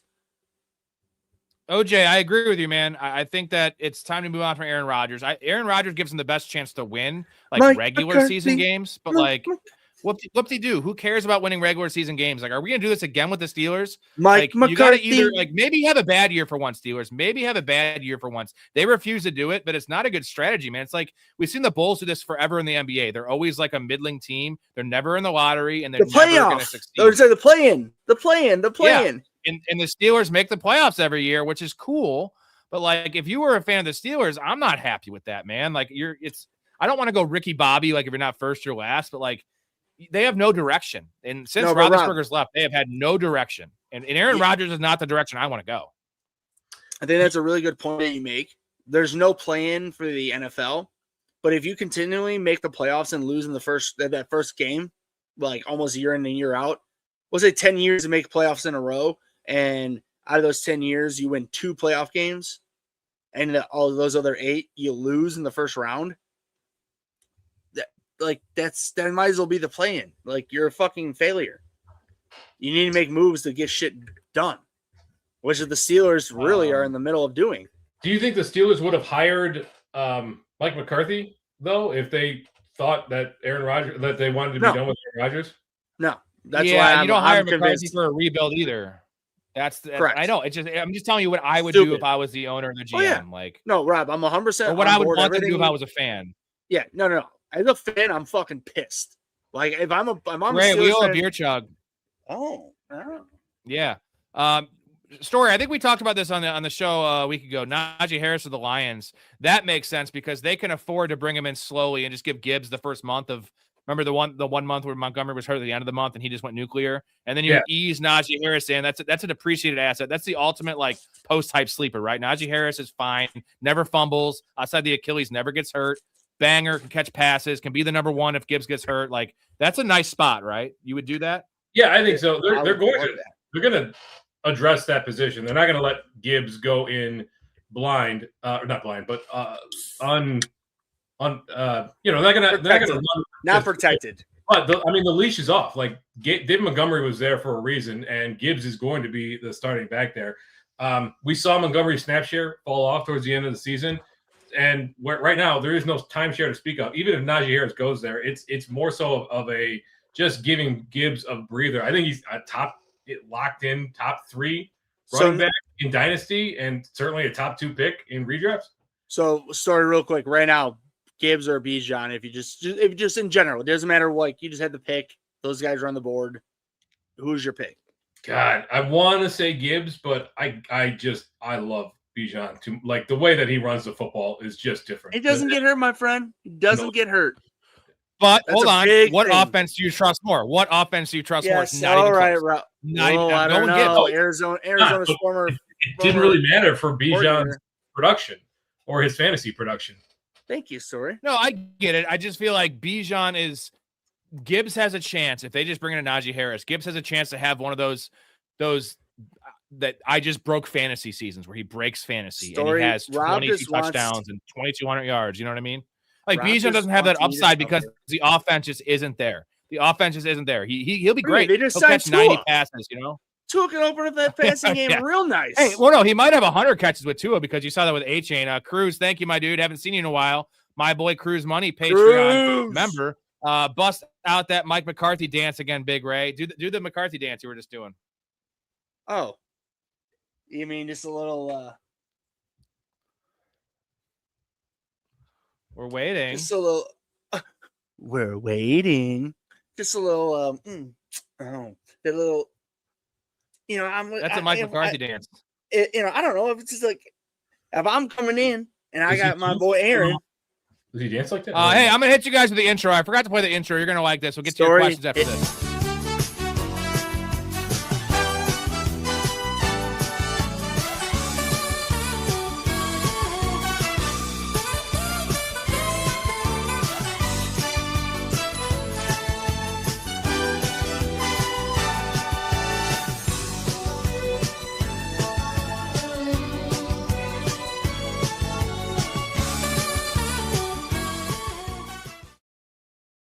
Oh, you did Trey Benson dirty there. You know what? He did me dirty last year by re-injuring his knee and not coming back when I held on to him in 12 fantasy leagues. You know what? Fuck you, Trey Benson. I'm still not off Trey Benson, though. I'm still not off him yet. Trey Benson. He sucks. Fuck him. He fucking raid Ray as well. Double timing the 2 hosts. 2 out of 3 hosts. Frig off. Let's see here. Sorry, we held on all year. Jonathan. Yeah, I was not very impressed with Trey Benson, but that was just me. Hey, Rob. I got a question for you guys. Raiders will sign a wide receiver from Dean. They did sign Jalen Naylor, 3 years, $45 million. He's been an underutilized guy in Minnesota, but like they have to make another move because as of now, it's Trey Tucker, it's Jalen Naylor, it's Jack Bash, and it's Brock Bowers, Dante Thornton, and Brock Bowers. Like that's a gross receiver room. And they'll probably draft. I think they're going to draft someone. They might draft Omar Cooper or something, which I don't know if I love that, but it's gross. And also, I missed a comment. Someone said Seattle will take a running back at 32. Storey, that's Mike Washington range, right? Is that the range for Mike Washington? Did you move up Mike Washington to number 2 in this draft class? Or are you still sticking at what's his name? Emmett Johnson. Yeah. You know what's funny though? I'll say I have him at 4 still. I might move him up to 3, but I will say this: me and you both had Mike Washington at 4 before the combine, and he was consensus like 7, 8, 9. So we were already high on Mike Watt. The thing is, I don't move guys up or down too much from the combine. So I'm kind of going to stick with Emmett Johnson just because we've seen guys have piss poor combines and be elite players. I mean, Puka Nacua didn't have a great combine story, you know. Fifth round pick, baby. No, I get it. Brady, 199. It was about the competition at Nebraska that kept Emmett Johnson off the field for the first 2 years. That's what really bothered me for him. Combine wasn't great. Mike Washington, coming from New Mexico, had a great year at Arkansas. It wasn't a blow your mind year at Arkansas, but a great combine. That's why he was always up high for me. I don't know. I'm kind of cooling on not Love. What's the other guy from Notre Dame? Jarian Price. Yeah, New Mexico. I'm kind of cooling on Jarian Price a little bit. But yeah, that's New Mexico. Ray loves New Mexico University. New Mexico State or New Mexico? Somebody help me out. I don't know, but Ray loves New Mexico University because that's where Erlacher came from. Yeah, damn straight. OJ says, "Where do you guys think porn star Jimmy Garoppolo will sign?" Did I ever tell you this story? I played a member guest. I played a member guest tournament with a 3-day tournament, and I got paired up with this one team. We played this one team twice. And so 2 separate 9-hole matches, and they were like younger guys. And they both went to school with Jimmy Garoppolo at EIU. And they were just telling me he was such a whore. And they were like, he was fucking fat chicks. He didn't give a fuck. And like, that's Jimmy Garoppolo. So you're not going to ask the guy who went to Eastern University while he was there. You're just going to use your little story. You're not going to like. Were you there with him? Yeah, of course. Oh, okay. So you saw not that I met him. Admittedly, I'm not going to sit here and say I met the guy. Did he fuck you? Did you have a wig on, Ray?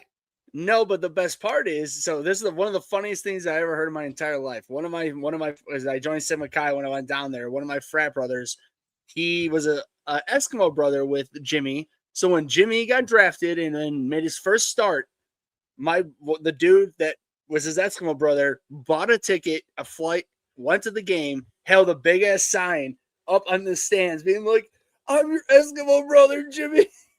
And I think he put he didn't put the name, but with the sorority. "I'm your Eskimo brother with a Delta Zeta chick," or some shit like that. What? Yeah. Oh yeah, dude. Jimmy Garoppolo was a total fucking whore bag. Where do we think he signs? It doesn't really matter, but like, could you see him going to the Jets? I don't know. Why wouldn't he just re-sign with the Rams? That makes probably the most sense. They don't want him back as far as that. At least for the money. And for what the money he wants, which would be about $5 million per year. I don't know what he made last year. I don't know. Storey, are the Eagles like sold on Minshew as their backup? I could see Garoppolo going signed him. Signed him. Are the Eagles trying to move Jalen Carter? Like, yes, because as far as I've heard, yes, on the radio. Because of course, I'm saying from what I've heard, who the hell knows what Roseman's doing these days? I can't believe they haven't signed Dallas Goedert yet. I'll say this. Yeah, he's still out there. I would have sworn he would have been signed right away. I have no idea what's going on with that. All I'll say is real quick is that again, because they're with the Bears we need interior and defensive linemen. So of course, Bears fans are calling in, insiders are talking about it. Yes, Howie Roseman is an elite front office guy because he may not be openly talking about, "Oh yeah, we're going to get rid of this guy," but if he may whisper it to somebody and then the whispers get out, which is what's happening right now, then people come knocking and they're like, "Hey, what's going on?" And he's not going to give them away. Let's just leave it at that.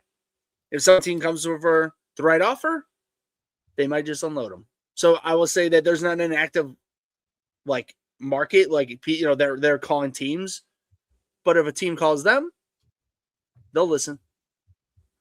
Kenneth Walker is not a strong RB2 in fantasy. He is an RB1 in fantasy. He is going to be a top 8, top 10 running back at the absolute latest, man. Chiefs starting running back with no competition. After what we saw in the playoffs, too, recency bias. I do worry that he's going to start slow out of the gate. New system. Andy Reid's, it's a bit of a he does produce good running backs, but it's a bit of a complicated system for running backs to get a hold of right away. And then I just worry about Mahomes if he plays week 1 starting slowly. Like there's a ramp up period for ACL recoveries. So, but also I think he's a rock solid RB2 and has the potential to get into RB1 territory. But I do worry that people are going to get frustrated in the first month of the season with him. I would say, Storey, that I will disagree a bit to the point to where what if and when I say what if, I personally think this is what they're going to do is that if Mahomes ain't ready, and even if he starts week 1 and they know he's not completely ready, they're going to just feed him. Feed the beast. They just paid him all that money. And I get to that's the point that I made earlier, that I think this signing might indicate that they're not convinced that Mahomes is ready to go. But without Mahomes, that team is not very good. Like Andy Reid's a great coach, but without Patrick Mahomes, that team is just it's not like Kelsey can go out and make a difference anymore. Well, what's he gonna accumulate? 700. Oh, I hate Kelsey right now. Not even because of all these other things that you think I hate him for. He's just old and not effective. Like 16 million he got. Nah, like that's dumb. Kelsey, yeah, that's too much money. Hey, you ever accidentally masturbate to young pictures of your mom? Who the fuck starts a conversation like that? I just sat down. Who the fuck? Real quick before we get to any more comments, we're way behind in the comments. Sorry about that, boys. We will get to all of them. I want to shout out the Patreon subscribers.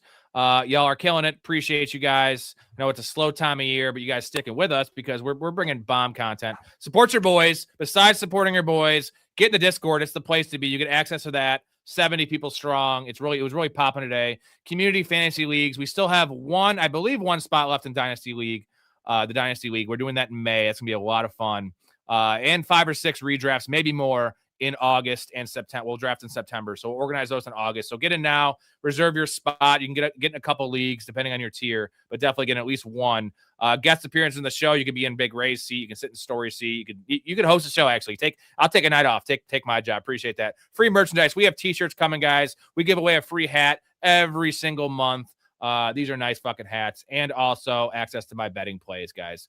We're hitting 96 and 58 last year, 205 and 125 all time. So you sign up, you pay a little bit of money, support the show, and you actually make money. And next year, I think we're gonna have an even more banger year. Also, gonna get Storey's college picks, college football plays coming next year for you. He's the college football guy. ProfessionalFanatics.com. Link in the description, or just search Patreon Professional Fanatics. And I will get you in the Discord ASAP. Dean, I know I saw you join on the free tab. I can't email you when you sign in the free because I can't find your email. So you have to get to the fan tier or something, and I will send an email, get you in the Discord. Any thoughts about that? You guys are both in there. It's a good time. It's a good place. It's the place to be. Rob, can you help me out here? It's the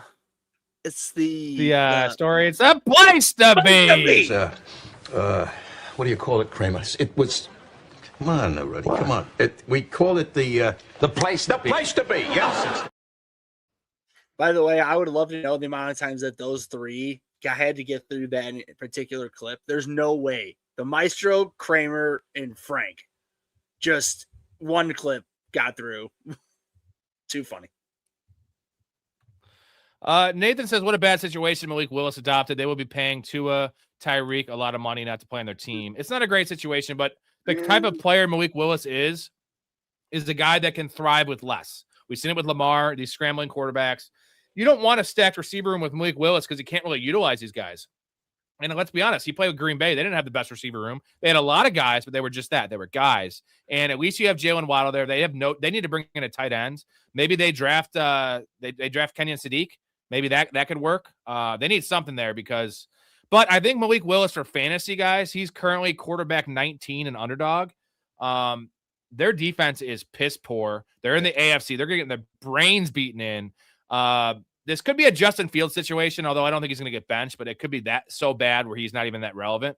But I think Malik Willis is a value where he's going, right? Because Justin Fields wasn't a value, and it was rough because he was like quarterback 11 last year. Quarterback 19, like especially in best ball, super flex, give me all that, especially in a 4 for a passing touchdown league. Give me the scrambling quarterback Malik Willis. You guys like his value at that it's probably going to go up to like quarterback 15, even quarterback 15. You guys like it? I was going to say quarterback 16 sounds about right to me. In hindsight, Justin Fields was being overdrafted last year, but Justin Fields was never a good passer. Malik Willis has at least shown flashes that he's a good passer. And while the team itself is going to be pretty bad for fantasy, like what do we want from a fantasy quarterback? We want the rushing ability, which Malik Willis certainly has. I don't think this is good for anybody else on the team. I think it's bad for Achane. I think it's bad for Waddle. I'm still over Waddle unless they add somebody really like big name in the draft. You know, a Tyson, a Tate, etc. I have a hard time believing that this team. I knew it. Sorry. You don't bring up that guy. A Lemon, then fine. There you go. Yeah. We don't call him Colonel Tate anymore. We call him Donovan Peoples-Jones 2.0. That's what we call him on this show. Just because he's a little slow. In fact, I bet if you go back and look at like the fastest receivers and versus their production in the NFL, I bet there's a negative correlation. Yeah, I want a 4.48, even though I still love Malachi Fields, but that's a story for another day. Big Ray, Tyreek Hill to the Chargers or Rams would be dope. Chargers would be a good fit, right? And he could play that Tutu Atwell role in LA for the Rams. Yeah, I still think that he might go back to the Chiefs. Tyreek? Yeah, why not? If you're him, I'm just being realistic. If you're him, you have to be knowledgeable and understanding of your situation, which he ain't that type of person normally. But at the same time, to answer your question, Rob, I think that to be honest, I think the Chargers would be a little better because right now, just in the age range. I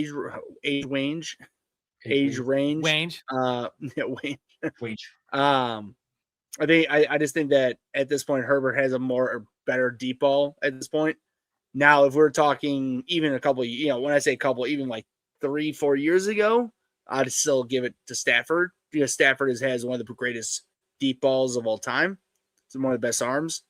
But yeah, to answer your question, I'll go with the Chargers because I know Tariq has been fucked up, but I still think that the guy was easily one of the most elite talents of just athleticism ever. So with him downgraded a bit is still going to a bit it could be even a third of it down is still a great upside for them.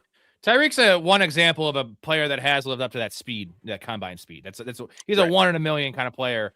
And the reason he fell so far in the draft was because he's a knucklehead, and that's actually kind of come to fruition. Although we got a bunch of get out of jail free cards playing with KC those years. Dean says, "What's the state of the Steelers' offensive line?" It's always a solid offensive line. It's good. That's why I don't mind it for Kyler Murray because he can't operate with a bad offensive line. And Aaron Rodgers, you saw, was decent, and Aaron Rodgers definitely cannot operate with a bad. You said average to good, but like Aaron Rodgers he was under a lot of pressure last year. When I say a lot, but can't move. Okay, I get where you're coming from. We're talking Kyler to Aaron Rodgers, but like even Kyler, he can't process the football and everything, and as Aaron Rodgers can. He'll get killed just as much.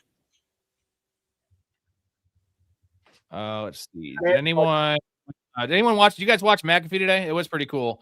Shefty had a little news desk set up, and it was a really fancy background with like a fucking all the teams where they're located. He was breaking shit down. Adam Schefter, what a nice job he has, just getting all the fucking insider information and reporting it. I'm jealous. Dude probably spent a decade and a half cultivating relationships with every NFL team, grinding 12 hours a day during the season is what I bet.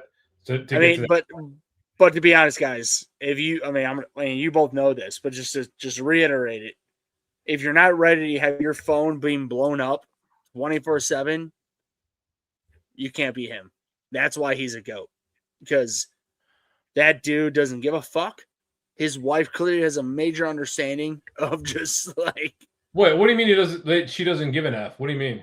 Him, he doesn't give a fuck. Oh. What do you mean? He doesn't get he is so ingrained to get the story, to be the guy, to be the one breaking it. He is so ingrained and has so many sources. He doesn't. Me personally, I don't think he cares as much about his personal life and his family. And I that's an asshole thing to say, but dude, you can't be just like openly, readily available for 24 hours a day, 365 days a year, and not have your family life. No, but just in general, not have your family life be affected a little bit. All right, we got to move on. We're 30 minutes behind comments. Dean makes a good point. I think he's right. I wasn't thinking about this. Again, this is a fantasy show primarily. The money offsets whatever he makes from the team. That's why they sign league minimum. It does offset most situations. So if you sign $5 million, it just takes off what the Cardinals have to pay him. So I think that's why most teams do sign the players sign the league minimum, because it doesn't matter. He's going to make $36 million. I didn't know that. I didn't know that. Cruz, why did the Jags let Devin Lloyd leave? I have no idea. Like, you saw when he got hurt a couple weeks, the last couple years, but specifically this last year, that defense was it couldn't stop the run, was getting destroyed by running backs out of the backfield catching passes, and 3 years, $45 million, if that's what it is for Devin Lloyd. What a fucking signing. And I don't know what the Jags are doing. As long as they keep Bashaw Tootin as a starter, I'll be a very, very happy man, because I'm already saying it right now, guys. Bashaw Tootin is going to be a PP of mine because I don't think he can get drafted high enough. Dude, there's no way they're going into the season with just Bashaw Tootin and whatever other scrubs. They love LaQuinn Allen. They love LaQuinn Allen, so they have those two. LaQuinn Allen barely got on the field last year. I think that experiment is done. Like, yeah, Syracuse, I agree. He's They're drafting a running back. They'll be bringing other people. They'll be bringing multiple backs in. Yeah. So, like, if they draft somebody in round 3, I'm not sure that's Bashaw Tootin's job. I'm with. Yep. 100% Story. I'm with you. I'll be drafting that 3rd round running back. Andrew, do you think the Eagles extend Jalen Carter on day 2 of free agency, and is A.J. Brown going to get moved? Well, with Alec Pierce not going to the Patriots, there's nobody that moves the needle left. Like, Romeo Doubs does not move the needle for me. Like, they have to make the trade, right? Like, free agency. That's it. That he's the best receiver left. Yeah, so Juwan Johnson who's actually doesn't move the needle. Like, right. Yep. You need to draft. Story, you agree? A.J. Brown, Juwan Jennings pick. Yeah, we're Juwan saying Jennings. that me and Rob are saying that Romeo Doubs is the best receiver free agency wise left. And if you want a receiver that's a move the needle, you got to trade for A.J. Brown. First Calvin Austin III that way. Well, I'll. I mean, I think if A.J. Brown doesn't go, like, if he doesn't re-sign with the Eagles, I think the only viable landing spot that he wanted to go to was New England. No, they need another That's receiver. The only spot. Yeah. Mm-hmm. The Bills were the spot, but now the Bills. It was the asking price. I don't know if the exact asking price was ever revealed of what Philly was asking for him. It had to have been somewhere around a first and et cetera.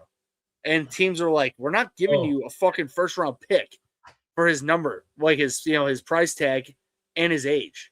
I mean, I'm guessing because again, I haven't seen actual numbers out there, but that would just make sense to me. I mean, is Keenan Allen the best wide receiver that's still available? He didn't re-sign yet. He didn't sign yet, did he? He's been so really adamant about not playing with any other team. He wants to play with LA. That he wants to play in LA. So either LA team, that's it. He doesn't want to go anywhere else because his family. Well, what about Diggs? Although Diggs is probably facing a suspension next year. Yeah, Diggs is probably the best. Good call. But again, like, they're not going to bring back Downs Diggs. Is only like 26 years old. 25. So one of those two. He's such a limited. Here's the problem: is they need a big play receiver, and like Romeo Doubs is fine. Look at his reception perception. He is so bad at anything downfield, like in terms of 9 routes. Mm-hmm. He's good at dig routes. He's good at slants, stuff like that. But like they need a guy to stretch the defense. Keyshawn Boutte was playing that role, but Keyshawn Boutte is pretty slow. Like they need someone fast. Pop Douglas is a slot guy. Hunter Henry's getting a year older. Like they need A.J. Brown, a guy that can command double teams to open up the fucking Rashad Shaheed would have been a great pickup for them to stretch the field. But me and Nico talked about it, or maybe it was me and you, Story. Like Shaheed gets paid more because what he does on special teams, and they already have Jones returning there. So like his value isn't as good there because you're not going to get the special team stuff. What are we thinking about Michael Wilson now that it's going to be Brissett, which is good, right? And they're going to be losing. So Marvin Harrison, Michael Wilson, Trey McBride should all be in that. I don't want to call it a fantasy circus because usually those are good teams and they score a lot of points, but you're going to get a lot of volume, a lot of passing game volume, a lot of targets from these guys. So is Michael Wilson a wide receiver 3 still in fantasy? I think he's a little bit higher. No, I mean, dude, Brissett loved him. Brissett's going to be the starter right out of the gate. They have Minshew in there from when Brissett gets hurt later down the line during the season in week 10, 12, 15, whatever the hell. It's going to happen. Brissett's been around for a long time. They don't have a great O-line. He's going to get hurt. They can't nearly as much as they threw last year. That was just an insane volume. But their defense still sucks. I understand the draft's coming, but like I have no faith in that coach and the new coaching staff. I have no faith in any of that. They have 3 running backs now, though. They have 3 running backs. Well, what did they do? Okay, that division is unreal. Look at the rest of the teams they go against. They ain't doing shit. Like I'm gonna still be sticking with Michael Wilson. I'll say like a 4th rounder. I'm gonna expect him to be. No, that's where Marvin Harrison's going. Yeah. Oh, no so way, so, man.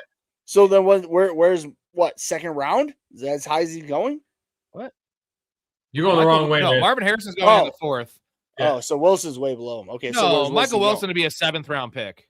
Yeah. Oh, I'll happily take him. Yeah. But Trey Again, McBride. as you guys know, I'm the biggest Michael Wilson fan in the world. I actually prefer Marvin Harrison's value, even though he's going 2 or 3 rounds higher.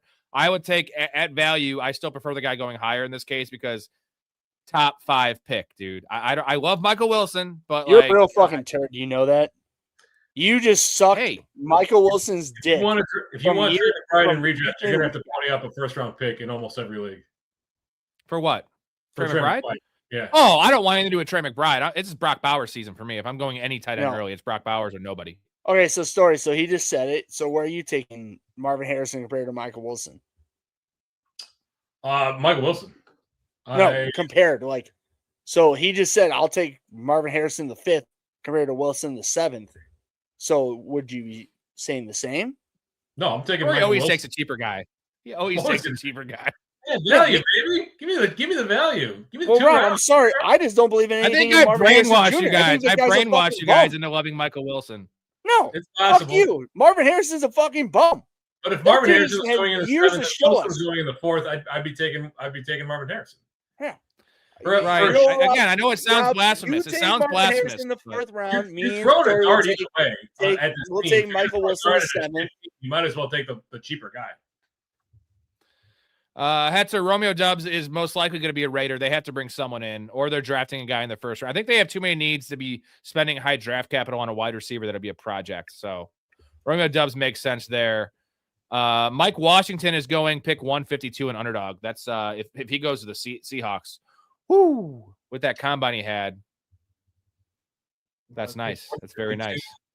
That puts him what in the 152, 32, so like 3rd, 4th round. Pick 152. And yeah. 12 man puts him in the 12th, 13th round, somewhere in that range. Yeah. We haven't talked about Mike Evans yet, guys. So Mike Evans, what is it? It's a 3-year deal somehow. 3 years, 60 million, but it's technically a 2-year. Over just a little over 10 million per year. Yeah. No, it's 3 years, 60 million. Oh, I'm sorry. Oh, sorry, my bad. Yeah. So, but it's actually a 2-year contract. It's only 2-year guaranteed. So the health issues going to the Niners is scary, but George Kittle is not ready to start the year. Like we all know that. Ricky Pearsall cannot stay healthy. So like Mike Evans, could this be Devontae Adams 2.0? What Devontae Adams did? He said, fuck it. I'm going to go to a better quarterback, a better system, a better scheme. And I'm going to play out my career and dominate and try to win a Super Bowl. And just be the touchdown guy there for San Francisco? Yeah. 10 touchdowns, you know? Very possible. It's very possible, right? Because Jennings is almost certainly not going to re-sign there. He's looking to get value on the open market. You mentioned Ricky Pearsall could not stay healthy to save his life. George Kittle will not be ready. McCaffrey will be another year older. And Brock Purdy didn't look like he took a step back at all last year, even after the injury in 24. So I'm fully on board with Mike Evans. Value is going to be the name of the game, though. Like, he's got to be a double-digit round pick, right? Like, you cannot take him. Mike Evans would be a 4th round pick, dude. Correct. 5th round pick for sure. It would be fourth. He was a 3rd round pick last year. He was a 3rd to 4th round pick last year, and he did show out after the injury. So I feel like he'll be a 4th or 5th round pick with the Niners, with the injuries. They don't bring anyone else in. With Tampa Bay, the Homer leagues, Jason leagues, that Jason has his friends in, that dude will still be drafted 3rd round. But I think normal people will, 5th to 6th. I think that's about right. Here we go. Marvin Harrison is a bum. Can't wait to draft with Ray. Well, Dakota, I actually was the one saying I'm drafting Marvin Harrison. No, he's saying no. All I gotta tell you is that I can read into what he just said. He can't wait to draft with me because I will never draft him. He wants him. No, he said Marvin Harrison's a bum. Yeah, I don't give a shit what he just said. I can't. Yeah, I don't give a shit what that first sentence said. He's saying I can't wait to draft with Ray because Ray hates him. That's what he's saying. I'm reading it the other way, and all I gotta say is this is why I'm not dug in on my players. Like I am a Michael Wilson guy, and you guys know, Storey. You know, I'm the biggest Michael Wilson guy. I have been since Stanford. I love him. I think he's as good of a player as Marvin Harrison, honestly, and that's saying a lot compared to considering where Marvin Harrison was drafted in the NFL draft and his pedigree. But my thing is opportunity, and I've seen Michael Wilson with Marvin Harrison healthy, just not get the opportunity. He runs the routes. Now, I guess the upside is what Ray said about Jacoby Brissett loving him, and that is true. But even the game he came back after he had his appendix out, it was Michael Wilson 5 targets, Marvin Harrison 9 targets. I know it's a small sample, but they have to make Marvin Harrison work, right? And like we've seen this from dumb GM, same reason that they literally got rid of Sam Darnold and kept JJ McCarthy because they want to save face. The Cardinals need Marvin Harrison to be a thing. That is the reason I'm buying into Marvin Harrison. I still feel like he has untapped potential because he's been bad. He is not as bad as he's shown. There's no way that prospect is this bad. That's all I'm saying. I don't think there's any way. Maybe you guys are saying there is. Really easy to tell you that. Do you guys? I'm sorry. Do you guys remember a guy named Kevin White? Do you remember that name? Dude, I met Kevin White. Oh, you did. He's not. Did you tell him White, that? dude. Did you tell him that Ray fucking hates his guts because he's a piece of shit? You know, I know you didn't. This was the night he got drafted, so I don't think that you might have hated him at that. No, that was when the draft was in Chicago, and no, of course not Rob and Storey. No, I fucking loved it. And then I watched him play, and he sucks. So West Virginia's own. My only thing, my pushback on Marvin Harrison is this is a different regime. This is a different coach. So I don't know what LaFleur is going to do when he comes in the door. I don't know if he's going to prioritize one guy or the other. Total, like, you got to earn yourself, or listen, we spent the draft capital. I have no idea. So I'm just not willing to spend a 4th-round pick on a guy that we've already seen have 2 underwhelming fantasy football seasons. Yeah, hopefully it's a 5th-round pick. OJ says, who's more annoying, Jason Whitlock, Stephen A. Smith, or Nick Wright? That is a tough one. Nick Wright, bro. It's not Whitlock. Nick Wright takes the fucking cake, dude. It's either Stephen A. sucks, but Nick Wright just has some fucked up, like, he took over in my opinion, he took over the Stephen A. Smith role to come up with the crazy ass. He needs to get a haircut too. Big time. Well, I do too, but at least I got curls. Nick Wright's actually a really good poker player. Actually, I've saw some clips of him playing against pros. He's actually really good. Did you see how much for an A-train on social media of this guy who folded quad 6s or something like that, quad 4s or quad 6s on on a poker table? Yeah, I'll have to find it and send it because it was freaking crazy. So the only thing that could have beaten him was another. I don't even know if it was possible for another 4 of a kind to beat up, but like a straight flush or something like that. He ends up folding after the dude with the full house raises him 2 times. Hey, so real quick before we break this conversation, what is the movie with Mel Gibson that he does a bet and he doesn't look at his card at the end? That's Maverick, man. Okay, I've never seen the movie. I just haven't seen Maverick. No. Oh. Yeah, Story. I know. I'm pathetic with as much as I love movies. I'm admittedly the most pathetic loser. Hey, Story hasn't seen Dead Poet Society. You haven't seen Dead Poet Society, Story. So, but I have seen Maverick and James Garner, and I saw what the hell's the name of that movie? Anyway, we'll get back to it. Anyway, sorry. How much for an A-chain trade? What is he gonna? If they trade him, it's a running back. Again, I'm not giving up much. Like when I say much, like A-chain is young and he's super talented, but I'm not giving up a third because he's got to get a contract. Or does he have a contract with Miami that has to get paid? No, he's still on his rookie deal. Yeah, so he's gonna get it, but he's got to get a contract. Like at that most, you're giving a 4th or a 5th at most. Is this a fantasy trade? Is this like a? No, the guy says that's the I think it's our real opinion. Life. So yeah, real life, I think if I'm Seattle, I would trade a 2nd-round pick for A-chain. You know what I mean? A 2nd that's nasty, bro. Seattle. I mean, I don't know. Are you taking a better running back in the 2nd round than Devin A-chain? A 2nd rounder? Dude, would you rather have Mike Washington or Devin A-chain? Rounder who's going to win you everything in the fucking rookies. Do your homework. Really? Maybe. You maybe could. What do you mean maybe? I don't know. Mike Washington or A-chain? Who do you A-chain guys want? Really made a name for himself in this league. It's tough. Yeah, well, he's also been injured as fuck. No, he hasn't. He stayed really healthy last year. I think last year. Every year. 1 year. Every year. No, every year A-chain stayed healthy. Every year. He's missed a couple games. Oh, really? Because I drafted him. He stayed healthier than Kenneth Walker.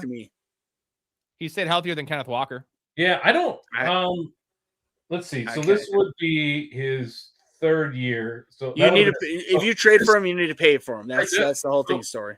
If they're going to trade him, they need to trade him now because this is probably his last year of his contract, right? Yeah. Yes. Ray, please put your phone on silent or vibrate. Yeah, you're going to the fucking principal's office for having your phone on. I'm not a fan. So Dakota's agreeing with me. I'm not a fan of running back pick at 31 and 32. That's what I'm saying. Second round pick, trade for A-Chain. Dude, that's just my opinion. Drafting a running back in the late first round is just a death sentence. You remember when they drafted Clyde, when the Chiefs drafted Clyde Edwards-Helaire at 31 or 32? Yeah, that's it. There's been a couple guys. You might as well just light that pick on fire. Shout out to Blake. Good work, Blake. You know what for. We love you. Let's see where we're at here. Tyreek's OC returned to the Chiefs.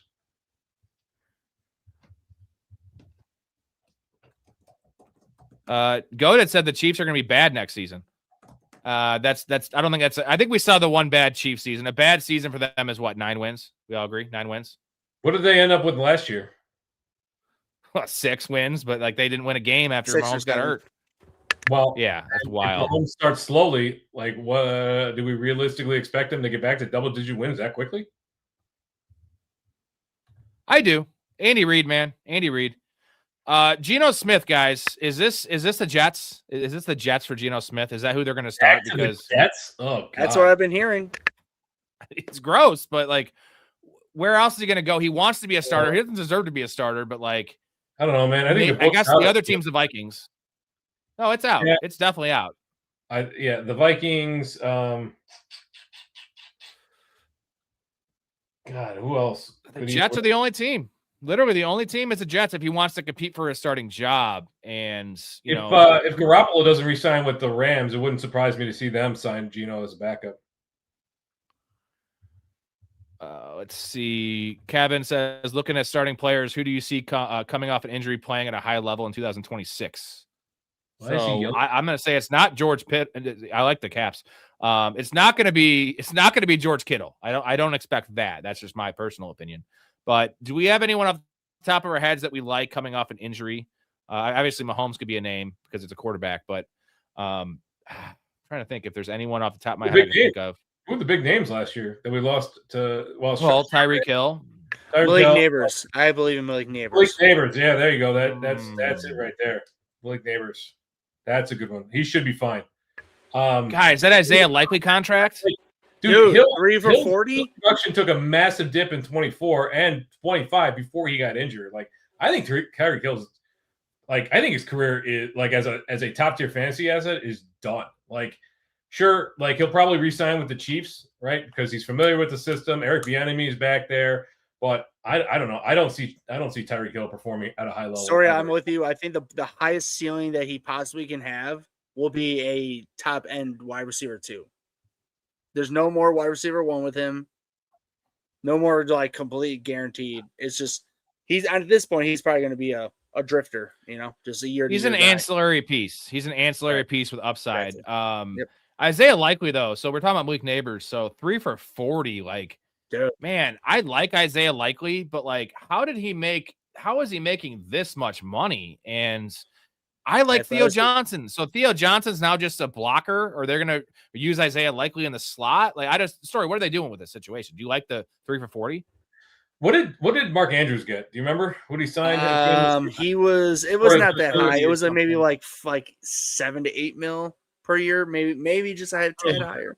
It was over 10. No, it was 3 years, 39. Same exact contract. 3 years, 39 million. So 10, same contract. Almost 11. Why wouldn't the Ravens just get the younger guy, the guy that is the more dynamic player? Like that's what I don't understand whatsoever. Because he's the number one tight end, number one scoring, touchdown receiver of all time. It's nostalgia bullshit. It's not a business move. You're right. Dean, good call. He doesn't think Harrison runs good routes. He looks like he has heavy feet, and he's very sloppy. He is very sloppy. Certain guys like St. Brown, some of these guys have very crisp routes, and Marvin Harrison is soggy. He has soggy routes. We can call that soggy route runner, and also bad hands. But he also has motivation threats. Motivation questions. There have been speculation that he's given up on routes which you never want to see from a wide receiver, let alone a number Oh, no, one it's not speculation. I've witnessed it 20 times, right? And like, here's my thing. The upside is I think it was a Kyler problem, and this could make sense. No one wants to play with a quarterback that's not bought in, right? Especially one like Kyler Murray, and that's my thing. I think Marvin Harrison is a guy that knows he's getting a lot of second. Now, this isn't a ringing endorsement because I'm saying that he's been lazy on purpose because he knows he's going to get more second chances. You know, like I always bring up Malachi Corley, that one fumble. It was also with Aaron Rodgers, a quarterback, that one fumble that Deshaun Jackson he did that cost him any kind of hope he had to be like an elite receiver in the NFL with opportunity. Marvin Harrison's always going to get the opportunity, guys. He knows this. Maybe his dad's telling him to do this. I don't know. His dad's also kind of a knucklehead. He fucking murdered a guy at a car wash. I mean, fucking fact. I'm just saying the name is on the back, but when you realize what his dad did, whoops. Yeah, his dad's essentially O.J. Simpson. According to retailers, the most popular Halloween mask this year is O.J. Simpson. And the most popular Halloween greeting is, I'll kill you and that guy who's bringing over your glasses, or a trait. Dude, rest in peace, the GOAT, fucking Norm McDonald, man. God, so good. I love this quote from Dakota. Nick Wrong. Instead of calling Nick Right, yeah. His name to Nick Wrong. Thank you, Dakota. Fuck yeah. So many hot takes, bro. What a clown that guy is. Hey, real quick, both of you. Ryan Clark, his hot take on who the fuck quarterback he said was better than Lamar. Like, can you guys help me out? Whatever fucking name he came up with. It was Kyler. No, it was Kyler. Yeah, it was Kyler. That's what it was. Now, mind you, I think that was back. Admittedly, I think it's a dupe. I think that was back in 2020 when he was Kyler, he being in his MVP level. But I hope it was back then, but you don't. With this guy, you don't know. Ryan Clark. No, Ryan Clark's purposely. He's always on a heater. Hetzer likes Stephen A. Smith. I have a love-hate with Stephen A. Smith from Hetzer. I want to make sure people don't think it's me saying this. Some of his takes are really good and some are really dumb. He's annoying as hell to me. That guy's a clown. I actually, back in the day when I was younger and I was not as smart, I didn't mind him. And now First Take was great back in the day. First Take was amazing in the OG days for about like two years. And then it really became huge. And then they purposely told them, all right, take it from what you guys are doing, realisticness, to fucking infinity. Dakota, Storey hasn't seen Dead Poet Society. That's what he hasn't seen. I have not. Even though that's a really it's not exactly like it's not like you haven't seen Training Day or anything. I act like it's my Training Day. Dead Poet Society is my Shawshank Redemption. Okay, I love that movie. So you've never seen Shawshank and you've never seen Training Day. You're a real piece of trash. Have either of you guys seen Coda? Yeah. Is it good?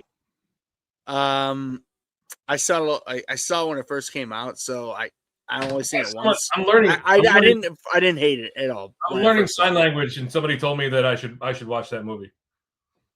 A-Chain's in the final year of his contract.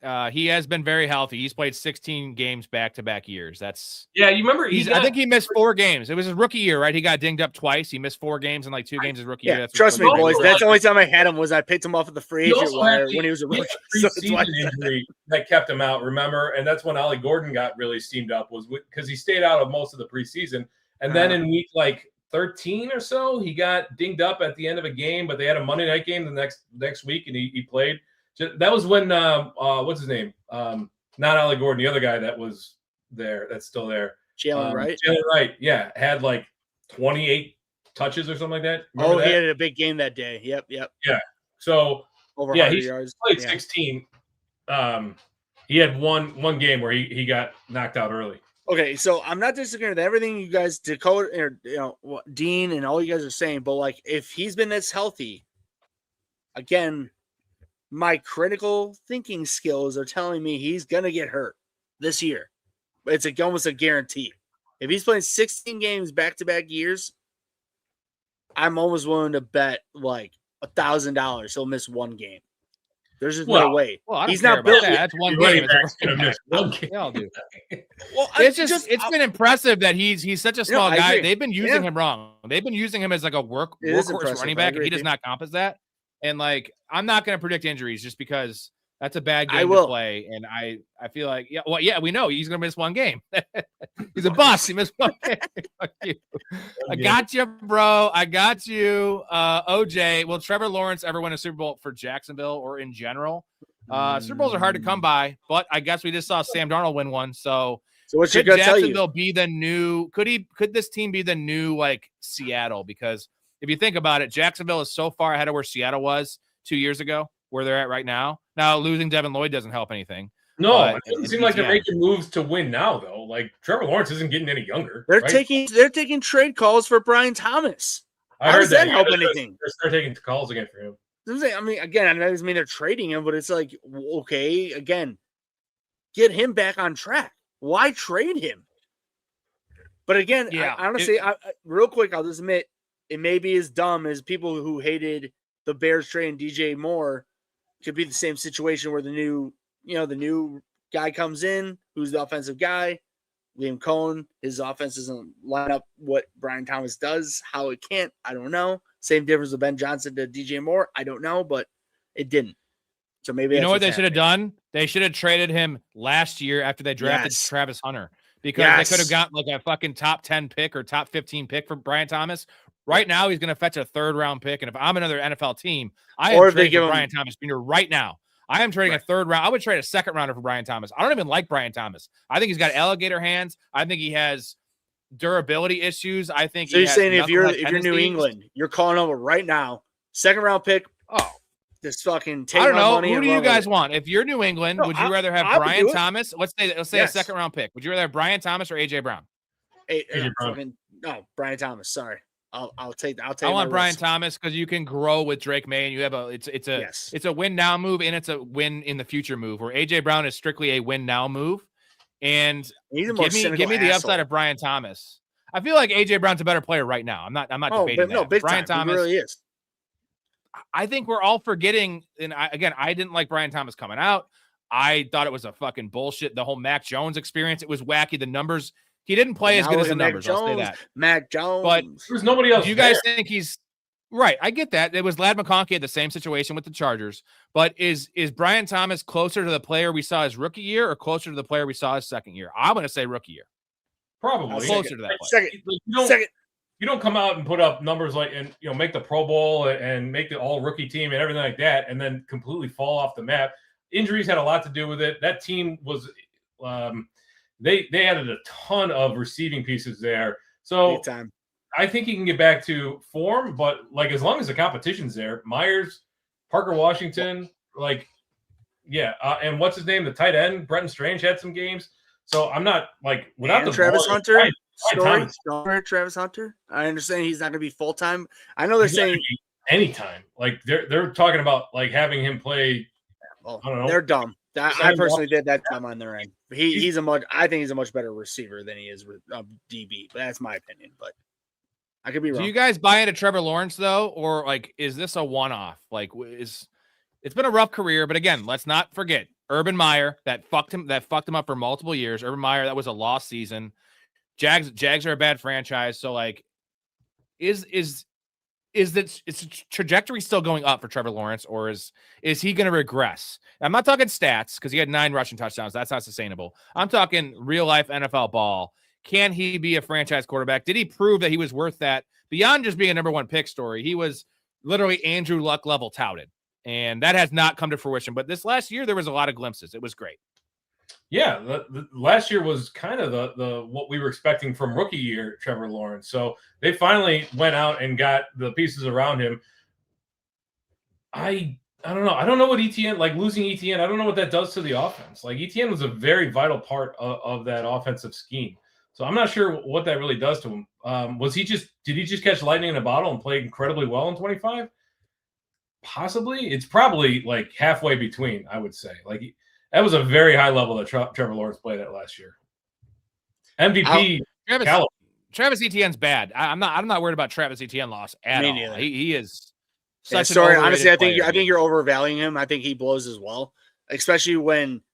I think we didn't say he doesn't blow, but he for his money, for the money the Saints just gave him, he blows. Like when I say he's an above average back. He's an above average back. That's somebody blows is not a year in free agency if he sucked. Okay, Storey again. Alec Pierce got a fucking what he does, the biggest bag he's ever. not- That I don't understand. That I can't Oh, rationalize. so you understand ETN's money? Explain to me. Yeah, Explain. he's a very capable running back. He's a he can good block. blocker. He's a Oh, he great can't pass block. rusher. Okay. He's good between the tackles. I don't know what his career yards per carry is, but he's historically bad in the goal line though. Yeah, in short yards, he's trash. historically bad. Historically bad. OJ says Kirk Cousins ? Where do you think he ends up? Erica keeps on asking me this. She loves Kirk Cousins, my wife, and she's always asking about Kirk Cousins. I'm like, it doesn't matter. He's not going to be a starter. He is literally gonna. You know where I think he should end up, guys? Tell me if you agree with this. The Raiders. You sign him. He just backup. He's a backup for Mendoza. He mentors him. Mendoza. You agree? No, I want Joe Flacco to go to the Raiders. I want him to keep What are making you the doing, Ray? Ray is like literally. He is literally sign language. Skull. Oh, they're not bringing him back. No, Oh, really? Why would you bring back fun. Kirk Cousins? Yeah, Dude, Kirk Cousins is cooked, guys. You He say is that, cooked. but when he's willing to take a lot less money than he was willing to take 3 years ago when he signed for the $150 million contract with Atlanta, and he said, "Oh, you know what? I'll take $5 million a year." And they're like, "Ooh, you will, huh?" Who would you rather have, Geno Smith or Kirk Cousins as your Kirk starting Cousins. quarterback? Right now, yes, Kirk Cousins. Not me. I'll say Nope. it. I'll just say it again. Geno's bad, but I've seen Geno be good recently. I have not Me seen Kirk too. Cousins be good in 3 I just years. saw Kirk Cousins make the only tight end that everybody hated turn into a elite tight end.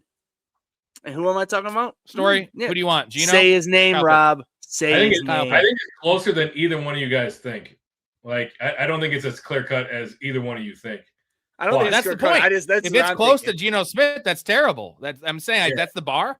Geno Smith's the fucking bar. Gross. Unfortunately, yeah, that's where we're at. Yeah, that's where we're at. Kirk Cousins. It's like being like, yeah, this chick's really hot. She has a vagina. Like, But Rob, okay, all girls have vaginas. That's Rob, not a reason she's hot. Rob, you when know? you were battling to figure out your quarterback position, 20th position and below, this is where you're at. Okay? In general, this is like you're dealing with rookies, journeymen, and, fire in the hole and hope to God. And that's exactly what Kirk Cousins would be. I'm just saying, like, I'm not, trust me, I think his Kirk arm Cousins strength, like at least Geno can throw the ball downfield. Kirk Cousins has the worst Kirk Cousins arm strength at this in the league right point now. You is can't win with it. what to your point is exactly what Peyton Manning was when he had his thigh torn and Exactly. couldn't throw a damn ball. And he's not Peyton Manning, right? Peyton Manning won with his mind. Kirk And Cousins is fine. no torn thigh. Right. Dean with a great quote here. Harrison Jr. isn't a killer like his dad or uncles, and it shows. That means two things. That's on the He's a field. and fancy off the field. killer. He's That's not a bullshit. killer. Fancy killer, Dean. Hey, don't sell the guy short. If he gets cut, maybe he goes out and commits a murder. You know what I mean? Happens. Hey, It happens. his dad. His Psycho dad's Steve. Is this your buddy, Ray? Is this your buddy, Psycho Steve? Yeah, it's Or is this another Psycho Steve? No, What's up, Steve? Kelsey as a business move puts asses in the seats, brings in new fans. Do you guys think Travis? I know he's like cooked relative to his all-time status, but is this a business move? I think it's a combination of both. It's a legacy move. It makes Mahomes happy. It's a security blanket. I still think he's elite in the red zone, just based on the weird connection he has with Patrick Mahomes. Dude, that's really it. Mahomes is make a little side eye, and Kelsey's like, "Oh, I got you," in the red zone. But no, I mean, I would agree with rather have Steve. Kelsey than Hawkinson. Yes, Yeah. Story, you agree with that? But hey, yeah. Taylor Swift. I'm not drafting Kelsey next year. He's going to fall right in that tight end's end zone. No, I don't think so. I don't think my buddy's talking about tight end 10 at all. I think he's just straight talking like NFL wise. And NFL wise, it is a great business move because that will still bring in the Swifties. It is a good business move, but again, like that connection with Patrick Mahomes is undeniable. Like being able to find we always complain about like, bold move not to cover Travis Kelsey, but like he finds the soft spot in the zone. He knows exactly where to be, where to post, when to split. Like that's the kind of stuff that against zone he is elite. That stuff. Him and Mahomes in a zone versus zone is super elite. Sorry, you're right. Because whatever the hell Travis is told to run, and then he just finds that little pocket, and Mahomes always finds them. It seems like. T-Law ended up at quarterback 4 last year, guys. I think he was drafted quarterback 17-ish. But I'll say this: he got 9 rushing touchdowns. That is why he ended up that high. But Correct. you know what? I think he's capable of 7 or 8. You know what I'm saying? We said this for a while with Josh Allen. Remember, every year we're like, he can't score 12 rushing touchdowns because it wasn't the Jalen Hurts fashion. It was like him actually earning these.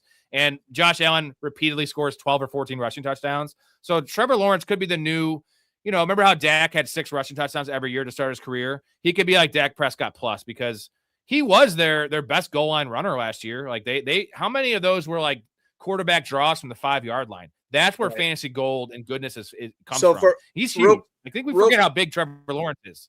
Oh yeah. Oh no, he's almost he's not 6'5", he's like 6'4", right? No, he's 6'6", dude. Oh, he's 6'6", 230. He's huge. So for both of you guys, Rob, piggybacking on what you were talking about earlier with Travis or T-Law, Storey for both of you, I want your opinion. With now Liam Cohen, like, is he actually that guy to be able? I mean, it says Rob, dude, that the South is not as weak because you got the Colts who are doing pretty well, and the Colts obviously have a big question mark quarterback. Titans, so who knows what's going on in it, but Texans for sure with their defense. I know they've lost some, but then to your point, the Titans are up and coming. So in general, do you guys think that my point is Liam Cohen can take T-Law to be a bona fide top 10 year in and year out quarterback? I think so. He hasn't showed us anything not to, right? I mean, Liam Cohen completely killed it when he was in Tampa Bay, and here we are. The only thing that blew for him was when he goes, we need to really value the coaches. And we always say this with Ben Johnson.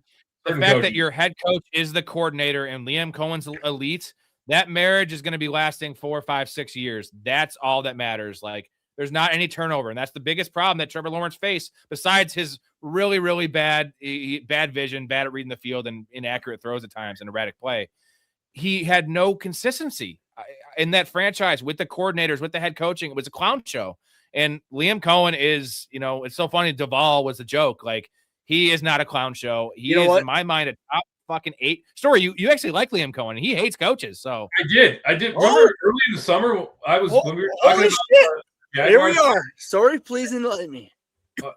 I was, because I saw what he did with Baker Mayfield in Tampa Bay, and I was like, Liam Cohen could be one of the rare guys that he knows how to get the most out of his quarterback. And if that actually is a marriage that we think works, then the Jaguars are going to be a tough team in the AFC South for many years to come, and Trevor Lawrence should be a fantasy factor. I have no idea where he's going. I haven't looked at ADP at all. I would guess he's going around quarterback 10.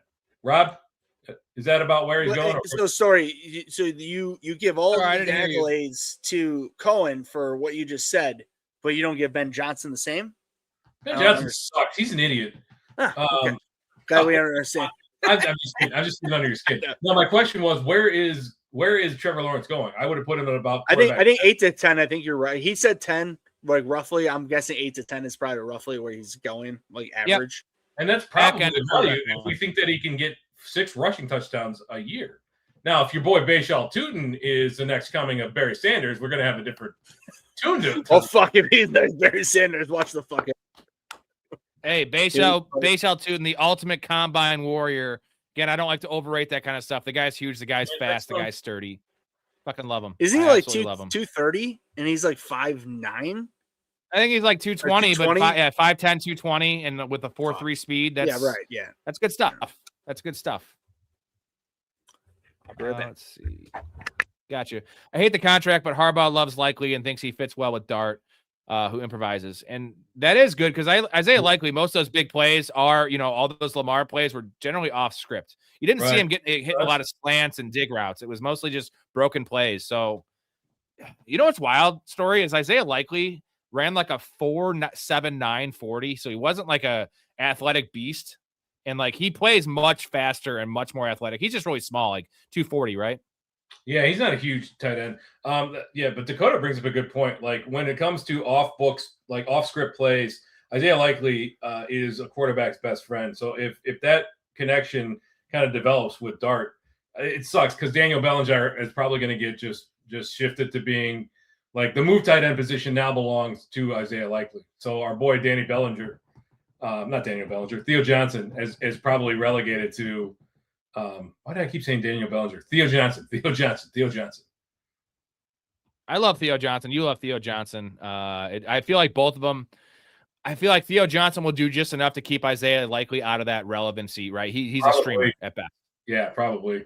That's kind of. And the if problem. they bring in a slot receiver, bye Isaiah Likely's fantasy value. Currently, they don't really have one, right? They re-signed Isaiah Hodges. Like they don't have anyone there. What about isn't Sterling Shepard still there? Yeah, no, Sterling Shepard was on the Bucks. Oh, that's right. Who am I thinking of? Who am I thinking of? They have Jalen Hyatt. So bad.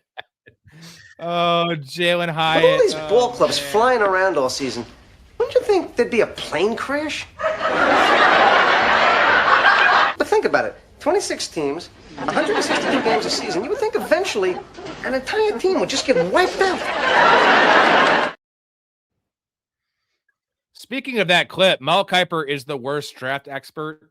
He's gotten progressively worse. And I was actually watching a compilation video on YouTube of his worst draft takes. And again, if you do this enough, Story, you know this, like you're going to be wrong a lot, right? But like he was so wrong on some of these takes. I believe he was super into Johnny Manziel. Darius Slayton is Darius Slayton, yeah.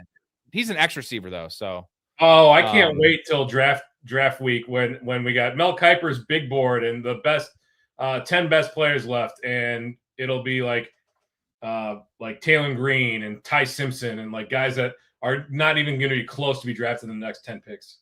Well, Mel Kiper got real lucky because I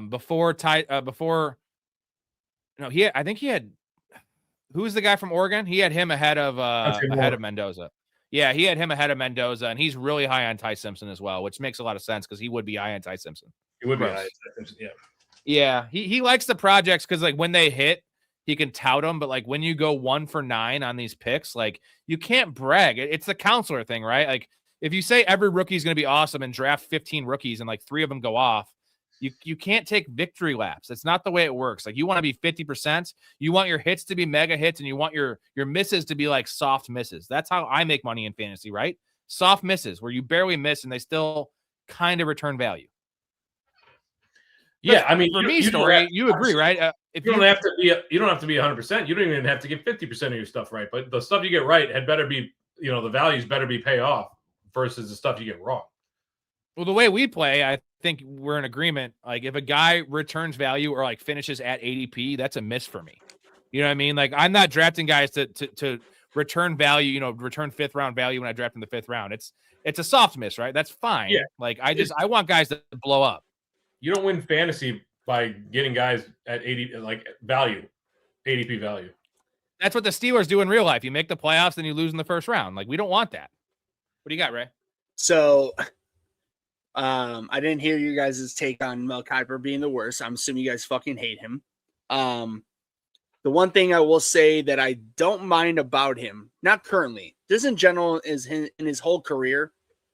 The guy, I guarantee, to be honest, when I say guarantee, that's a hard word to say, but I'm sure he was very, very good at his job when he came on, and I think he came on in like 79, like maybe a little later than that, like mid 80s, like early 80s. He was probably really damn good at his job from whenever the hell he came on until probably, like, for me, since I'm a little bit younger than you guys, the early 2000s. That's like when like the football completely started changing. Everything changed on the board, and he never updated his current just way of thinking of football. And it's so annoying now because honestly, I'm pissed off that ESPN fired Todd McShay and kept this idiot on. Because as much as Todd McShay may not have been, I'm saying he may not have been the greatest guy either, but he was more updated to the way the NFL works and everything compared to fucking Kiper. And he's progressive. He's correct. Progressive. You know what I'm saying? And Mel Kiper hasn't changed. Yeah. You know who Mel Kiper is? He got lazy. You know who he is? He's Matthew Berry. Matthew Berry used to be amazing at fantasy, dude. Matthew Berry was talented as Roto. He was great at fantasy baseball. He was awesome at fantasy football. And like Matthew Berry got all the money and he just gets shit fed to him. If you listen to the Barry's bets, he does Sunday Night Football. Terrible. I think he went like 7-10, bro. Like, just saying, like, if you're a fantasy expert, prop bets, that's why I only bet prop bets because I'm a fantasy guy. And if you 7-10, bro, come on. Like, he doesn't know what he's talking about is the point. He's just taking a pick on every Sunday night game. Yeah, no. So Storey, whatever ESPN has their hands on, they put him as the face of the betting, no matter what.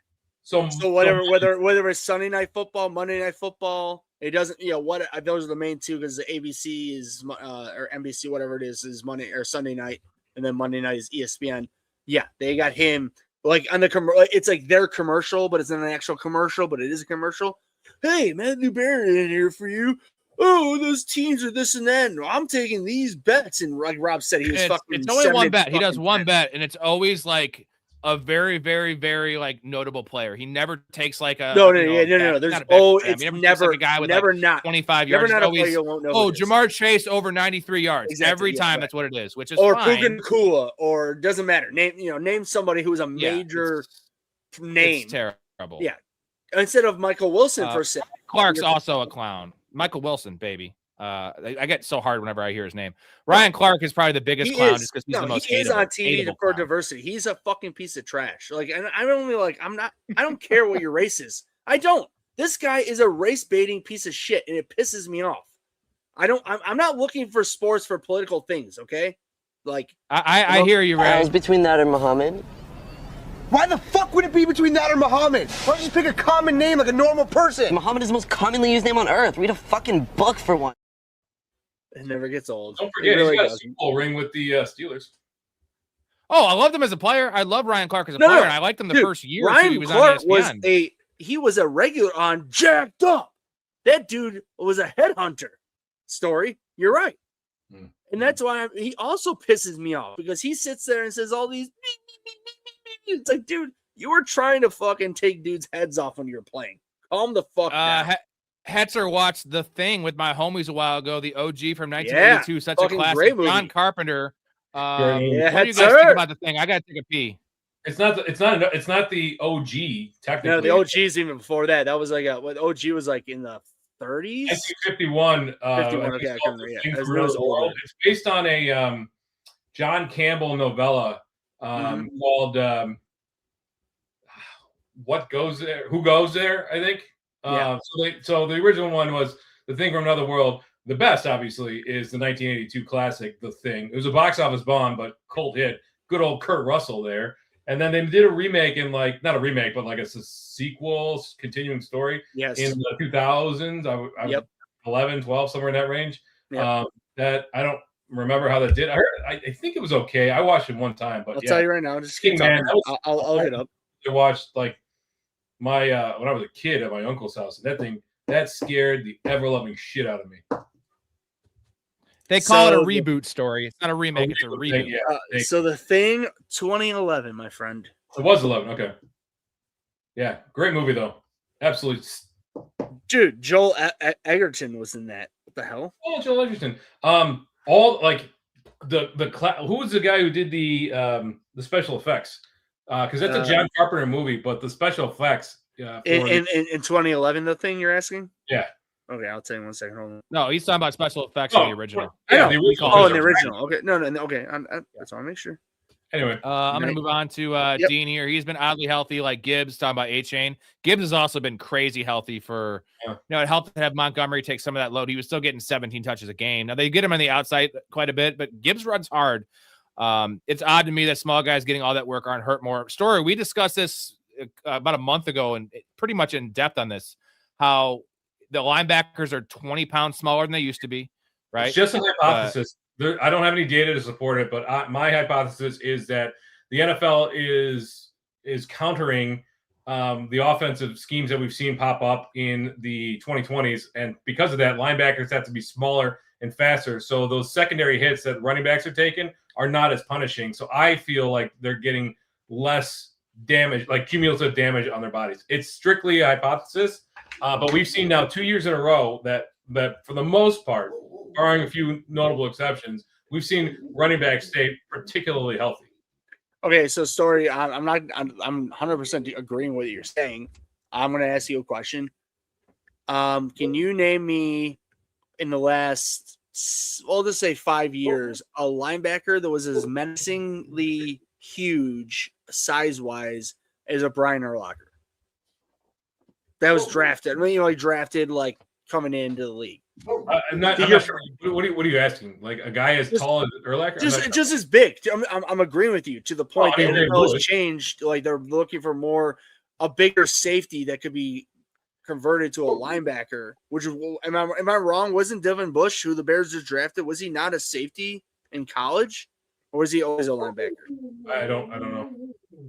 Damn it, Storey, you're our college guy. Offensive college guy. Defensive stuff is outside my bag. Trone, the Titans are cooking a free agency. They are. They are. Or the Raiders, man. Like, it's exciting to see these franchises that have kind of languished. I would like to see. I don't want to see the Titans and the Raiders and the Jets languish in obscurity and mediocrity forever and ever. It'd be nice to see the Raiders get back to something resembling a reasonable football team, and the Titans too. I hope that Salah can make it work. Honestly, it's the same shit. Like, I understand all three of us could equally say the opposite what I'm going to say, but it's my feeling as a Bears fan this past season. I felt as if we finally got out of the horseshit of mediocrity of that continuously spinning wheel of horseshit. I'm agreeing with you. Dude, the Raiders are an OG team. Like the Browns, as much as the Browns are the Browns, I don't like seeing them because Cleveland is they're a blue collar city like us, like in Chicago. I don't like seeing these teams being completely fucking terrible by ownership, and especially like with the Jets, New York, Woody Johnson, the Johnson & Johnson ownership. It's terrible. It's fucking gross. It's infuriating, dude. It's Cruz thought the Titans would grab AJ Brown. They're not in a win now mode at all. They can't. They wouldn't trade for him again. That would be the funniest thing of all time, dude. If they did that. That's what I would say. It's like, hey, you're bitching about what's happening in Philly. Like, go to the Titans. Have fun there. Even though we like the Titans as a dark horse team, but they're still years away. It's years away, donkey. Donkey. I got a perfect clip for that. Hold on a second. Here it is. It's years away, donkey. Jesus Christ. You ooze talent. I love the way fucking Adam delivers that. Jesus, you ooze talent. All right, I got a comment. I'm gonna finish the rest of the show by myself after this comment, so I can catch up to these comments. We're at 2 hours and 16 minutes. So, what dark horse team do you guys see surprising to make the Super Bowl in 2026? Ray's answer is the Bears. Even though are they a dark horse? Would the Bears count as a dark horse, Story? I don't think so. I bet the Bears are top 8 in Super Bowl betting, like odds wise. Like what defines a dark horse? Because under 15, what we saw last year, either of those teams, Seattle, a team that has 7.5 win total. So Commanders, no, that wouldn't be a dark horse, right? Like, no, it would be at this point. No. The Commanders would be a dark horse. The Commanders would be my pick. Giants.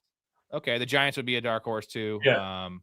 I honestly will go with the Giants just based on coaching. Because again, coaching. I understand John Harbaugh might be not very well. He is on his way out, but I still think he is a above average to good coach. They had the pieces there on offense.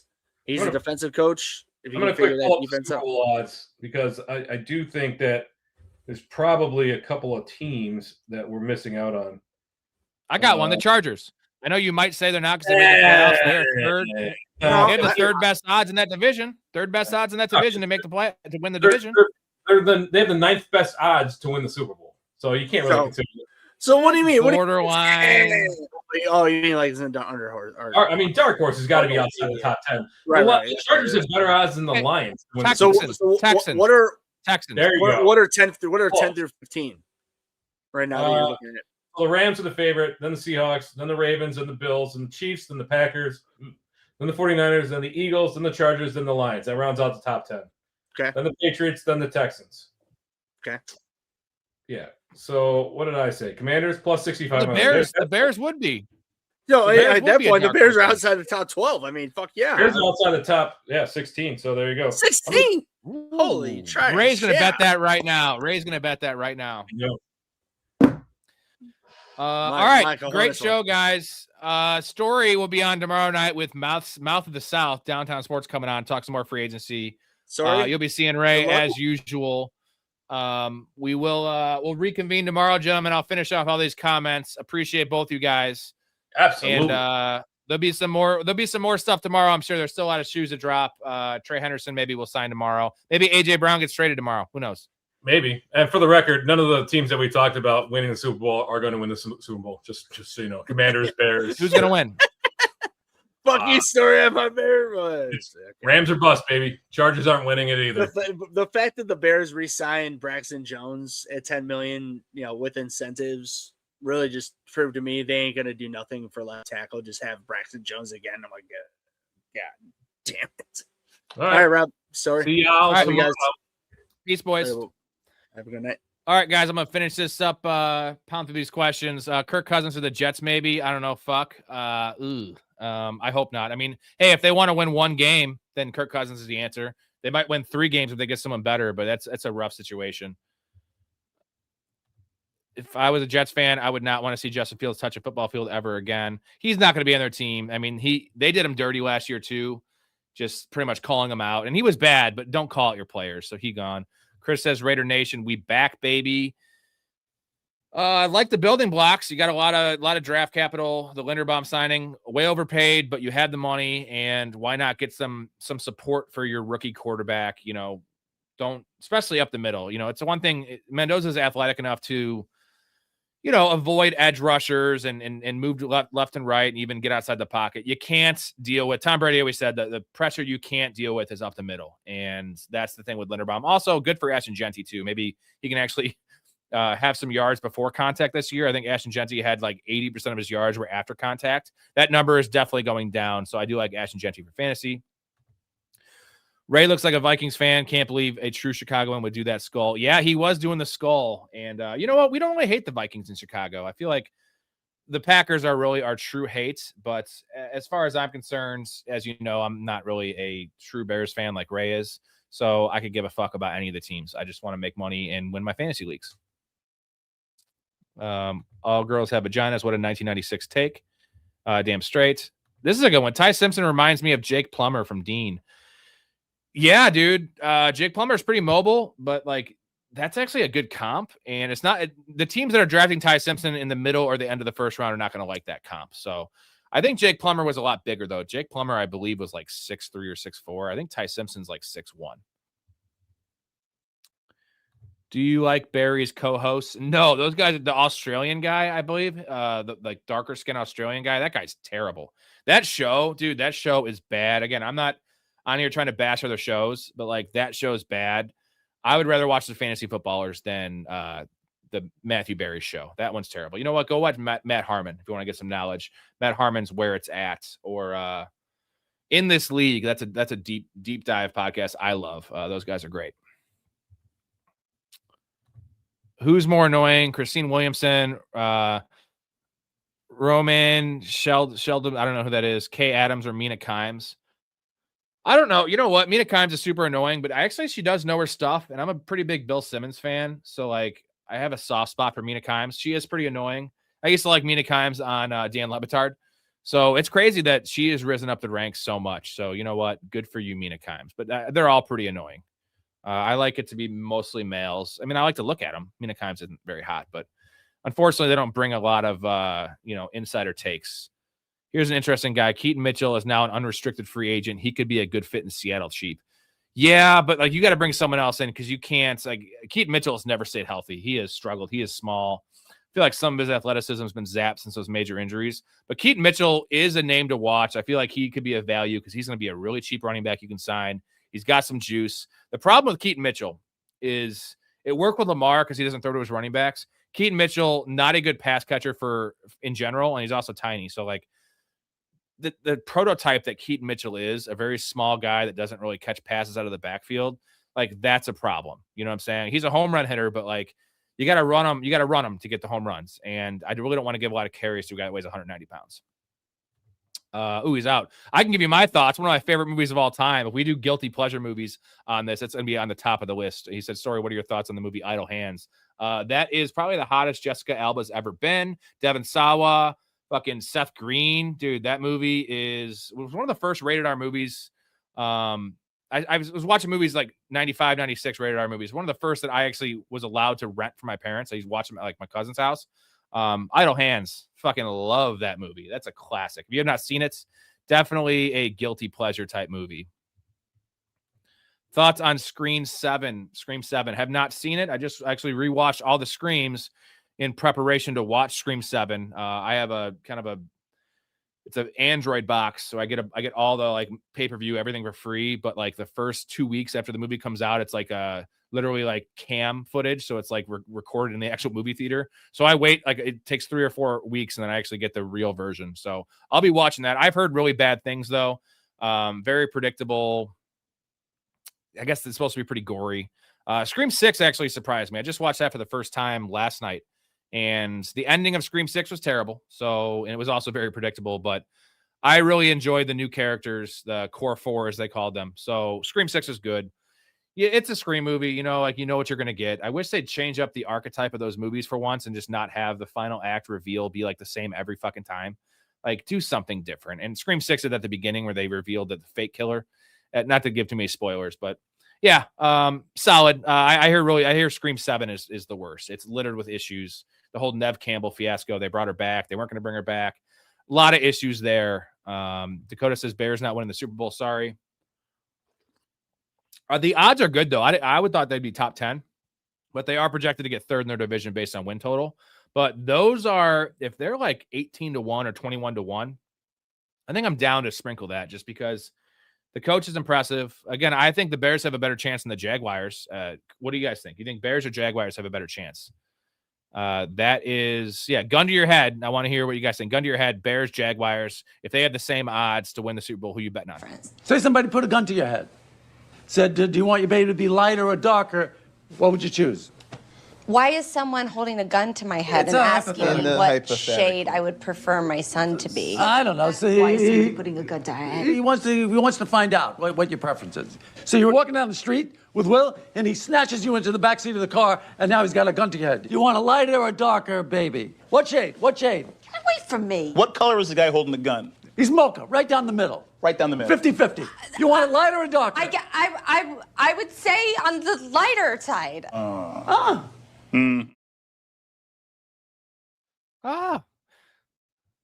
So Dakota says Bears. See, I appreciate that.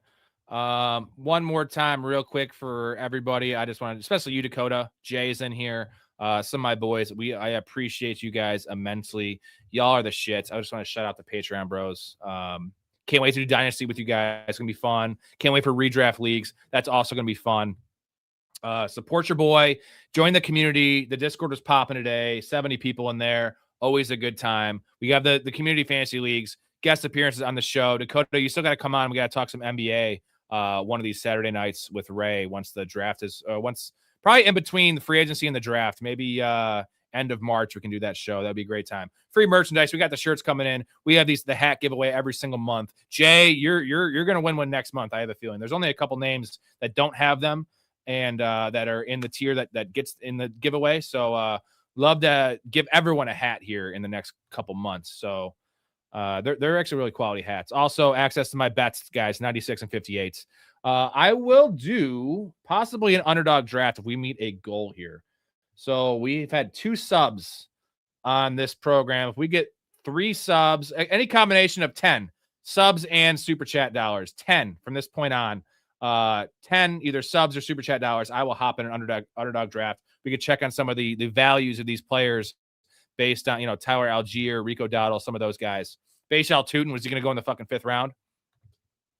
10 super chat dollars or plus subscribers, and we'll do one. Dean, Bears look like they have a better chance than the Seahawks did in 2025 preseason. 100%. Same with the Patriots. They both Patriots had a higher win total, Vegas win total, because their schedule was so easy, but they were both like 7.5 or 8.5 win total, and the Bears are going to be 9.5. Guys, professionalfanatics.com if you're interested. Dean, I know I saw you join for free. I can't get a hold of you. It doesn't give me your email. So if you join the fan section, even we can get in touch and we can figure out something to get you in the Discord. Team Money Saints are 2 or 3 years away from winning the Super Bowl. You know what? The NFL is a better place when the Saints are good. I know they're not a big market, but loyal fan base. You know, like they love him down there in New Orleans. So I would like the Saints to be competitive, and they're on the right track, man. Tyler Shuck, the fact that he might be a guy, we still don't know yet. I'm not going to say that he's the franchise quarterback yet, but the value you got at pick 40, I believe it was last year in the draft. I think Spencer Rattler's fine too. And if it sucks this year, guess what? If Shuck regresses, he's not the guy. There's 4 or 5 or 6 awesome blue chip quarterbacks coming out next year. You can get your guy then. So it's a win-win for you guys. And that division's, you know, up for grabs. Like what the Bucs have done is not good. They have gotten worse. They were terrible last year as well, losing Mike Evans and some of the secondary pieces they lost. Bryce Young is the leader of the fucking Panthers, although I like what the Panthers did on defense, but they're not world beaters. Like that division, Falcons have Tua. Like, what are we talking about? That is the most winnable division. I think both Souths are the worst division in football. Both, I could see any team winning those divisions. Even the Titans. I think the Titans have a chance, depending on what they do in the rest of free agency and the draft. Let's not get ahead of our skis, Dakota. He says Saints are a quarterback away from winning the Super Bowl. I mean, they have a lot of holes in that roster. Their offensive line is not great. That defense was piss poor last year, and I like where they're at, though. I do like where they're at. Like compared to teams like the Browns and the Jets, I really like where they're at.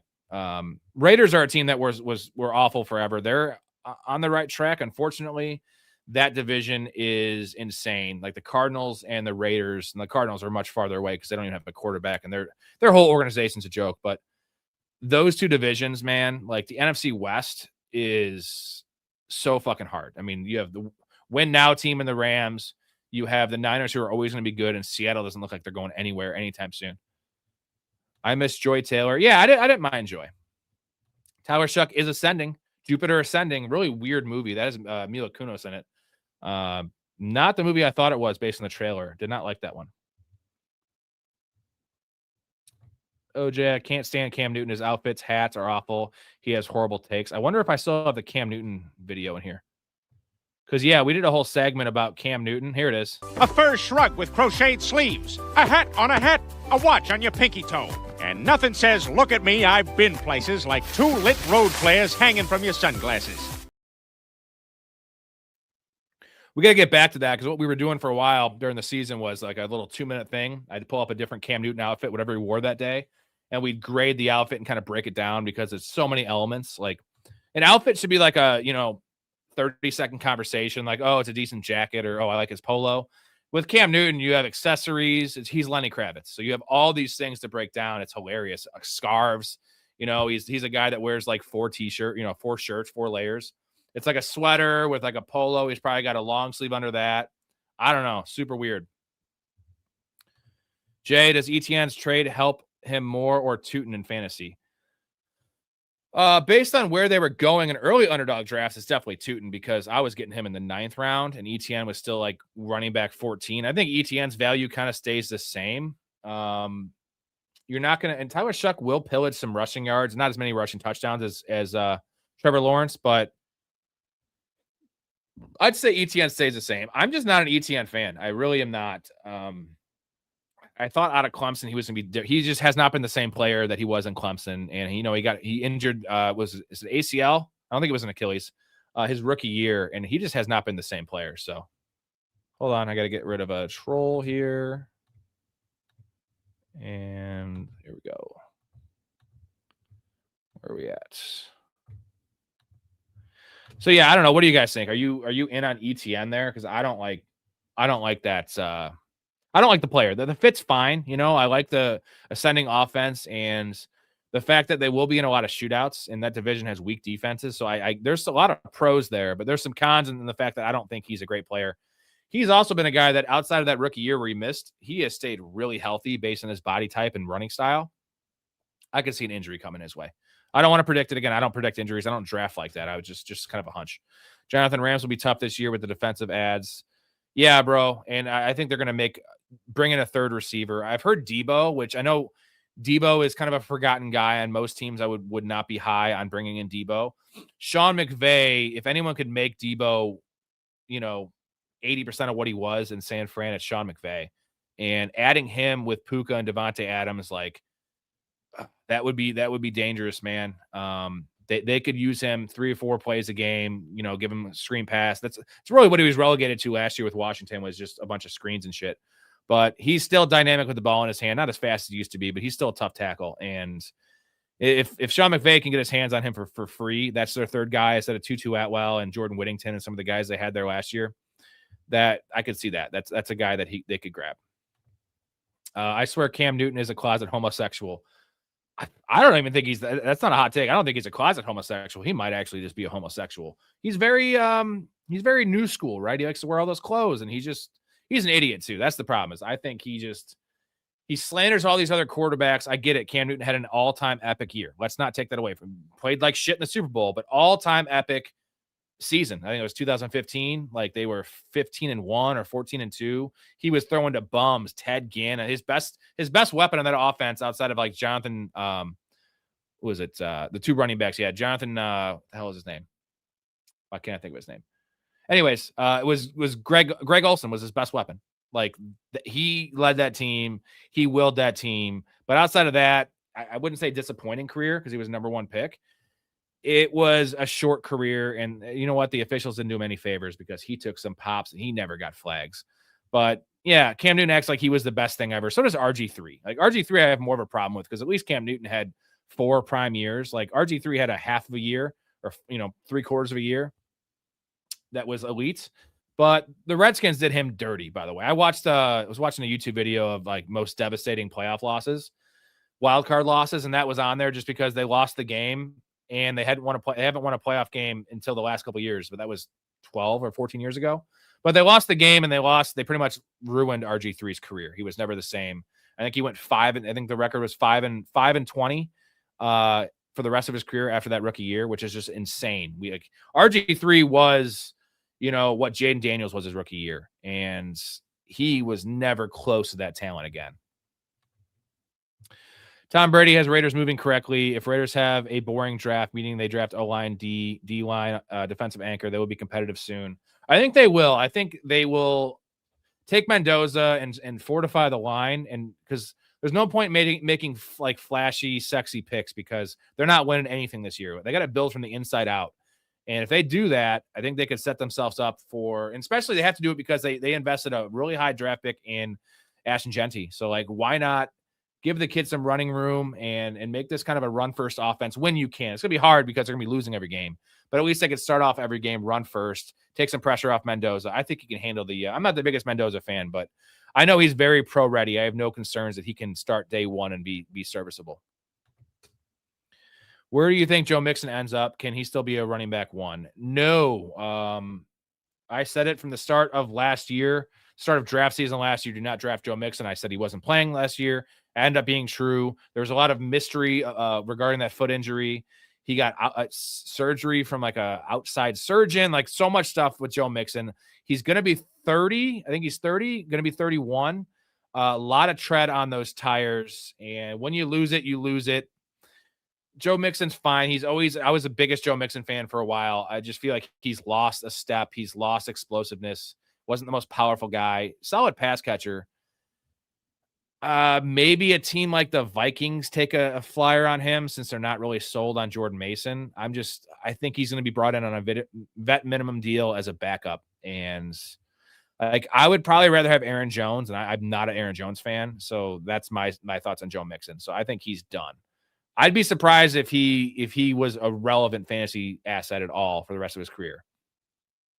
And Joe Mixon. Again, my wife always asked me that about Joe Mixon because he was a thing. Had a great year in 2024. It was all volume, though. Ravens getting Max Crosby was a good pickup. It was a culture move, too, and it was a message to that team. They need to win. That was such a disappointing year last year on all fronts. Also, who you taking, Ovechkin or Crosby? Ovechkin for sure. I'm not a hockey guy, but Ovechkin was definitely a more overall, like an all-around player. I'm not saying he played he was great at defending, but Crosby was a finesse player. Ovechkin's a real hockey player. Not trying to slander Crosby here, but give me Ovechkin. He's still playing, by the way. Isn't that right? He's still playing. What a guy.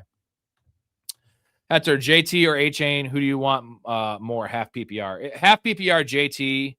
Full PPR, it's probably A-Chain. Little worried about Malik Willis, but he's not Justin Fields. I feel like he checks the ball down more than a Justin Fields would.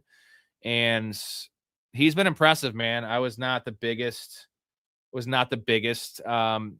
A-Chain fan coming out and his rookie year with the 7.3 yards per carry, all that kind of stuff.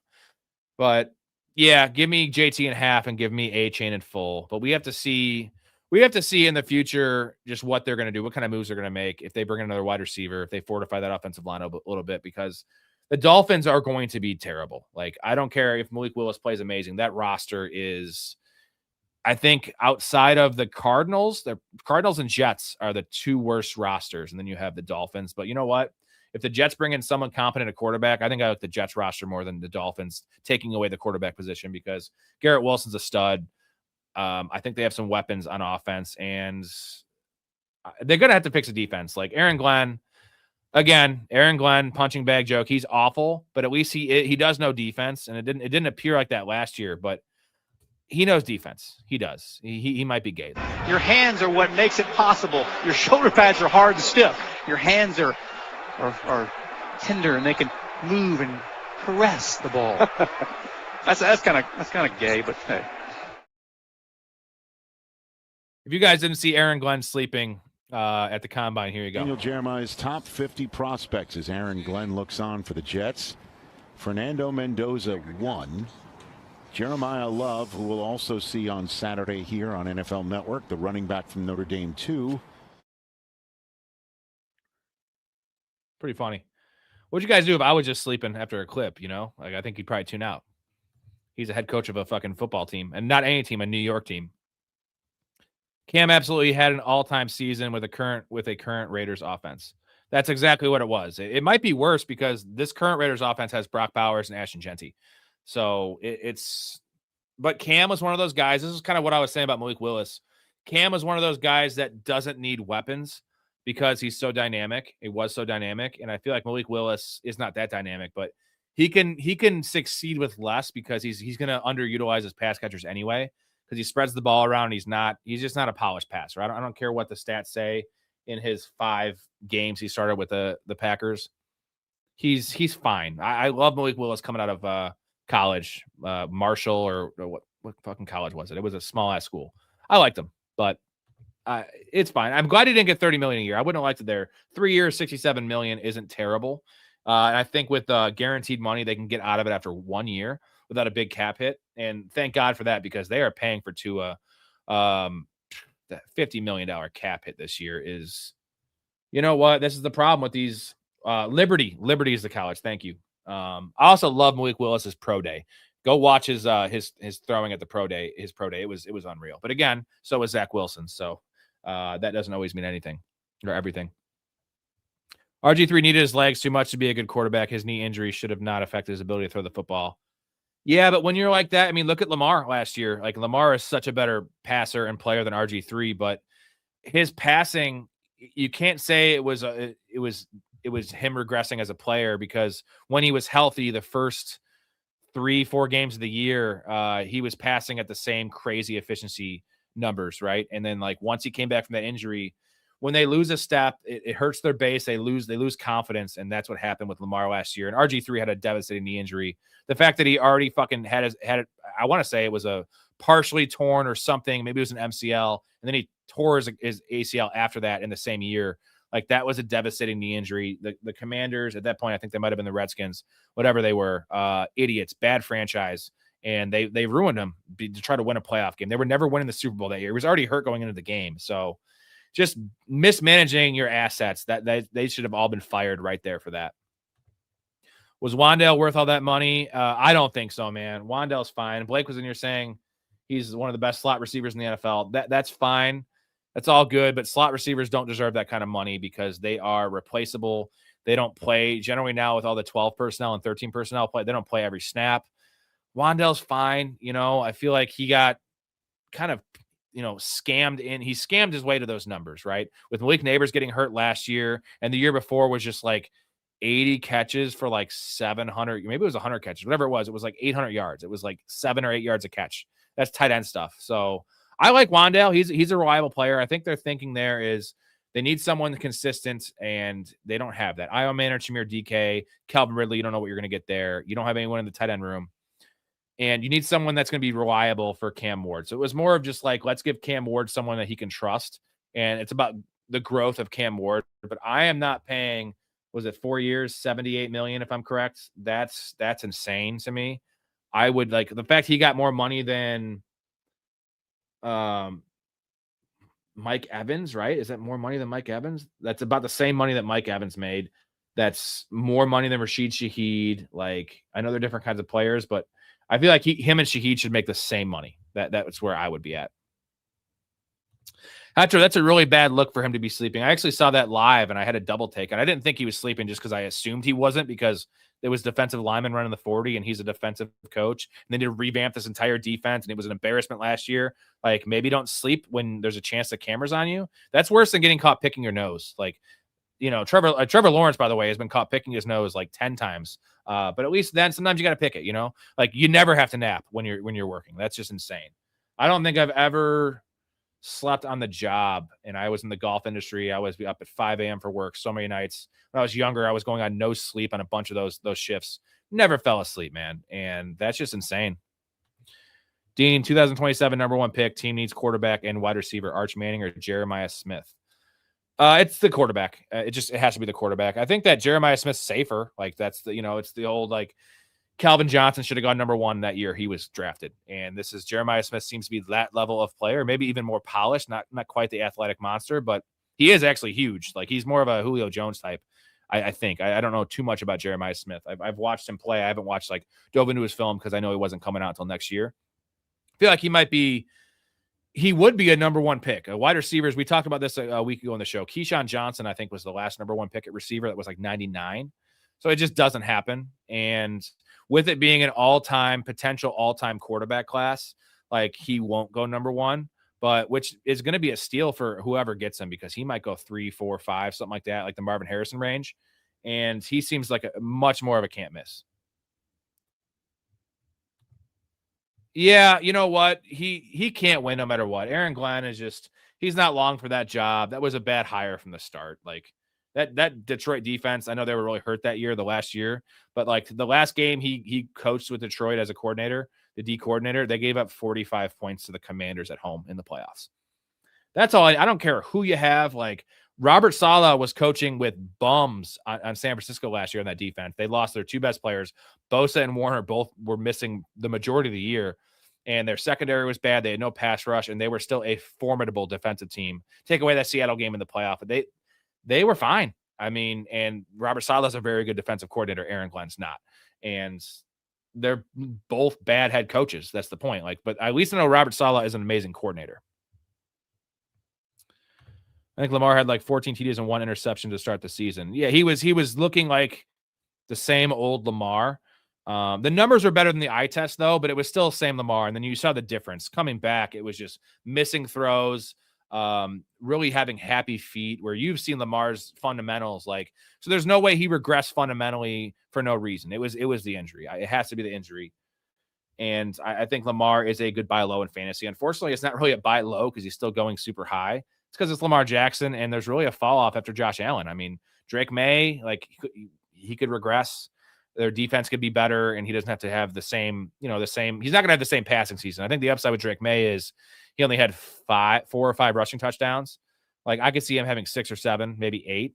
That's where he could grow. But the passing stuff was elite for Drake May, and the schedule was cupcake. So the schedule is going to get harder. You saw him struggle in the playoffs. Like, it's crazy to say that he struggled in the playoffs because they went to the Super Bowl, but he most certainly struggled in the playoffs.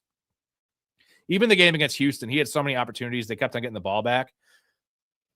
He had 3 touchdown passes, but it was like 180 yards. It was like a 55% completion rate. Like, it wasn't great. And I love Drake May. Drake May's 23 years old, guys. Like, he's so far ahead of the curve. Like, I really, really, really know he's gonna be good. Like, where Jaden Daniels, I saw that he had some chinks in his armor, and that passing numbers were he was never going to replicate that. That was same thing as Drake May, but I think Drake May is a better passer than Jaden Daniels.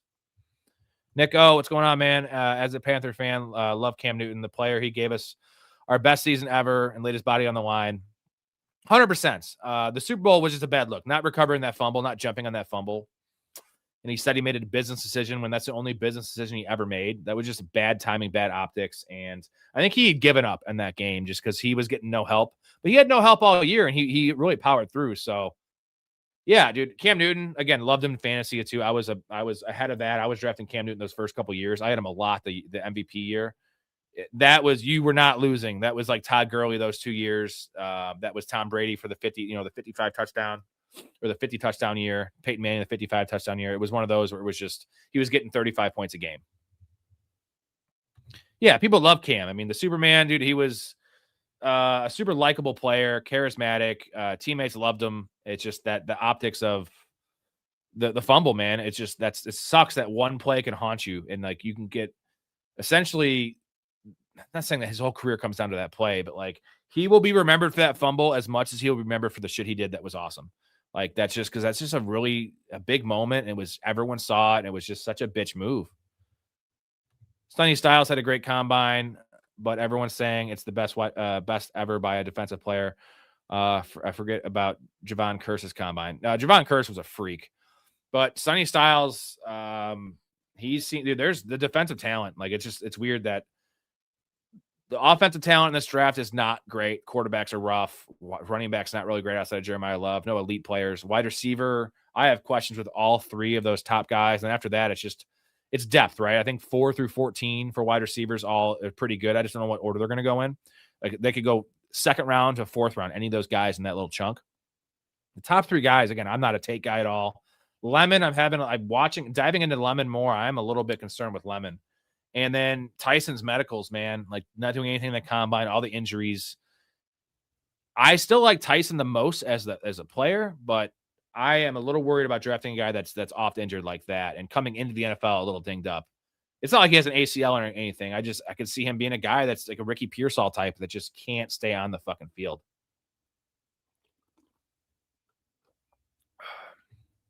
I think Pat's offense in the playoffs had less yards per play than the 0-16 Browns. It could be right, man. Their defense played amazing. That offensive line, though, let's give Drake May a little bit of grace here. That offensive line, Will Campbell, he was also playing hurt, but he just was atrocious. He got no help. You know what I mean? Stephon Diggs disappeared. So give Drake May a little bit of grace, but that was super rough. Here you go from Nico. If you really want to get down to a conspiracy, I have a theory. Cam got paid off. Is that like a Colin Kaepernick payoff, or just they didn't want him in the league anymore? I will say this: he had the shoulder. Besides the head injuries, I don't know how many documented concussions he had, but he definitely had a lot, and some leg injuries. It was a shoulder injury, and you saw him with the Patriots that year. He just didn't have the zip, man. And Cam Newton was never an accurate passer. He just had a fucking cannon for an arm. Once he lost that, his athleticism took a little bit of a dip naturally with his size and his play style and age.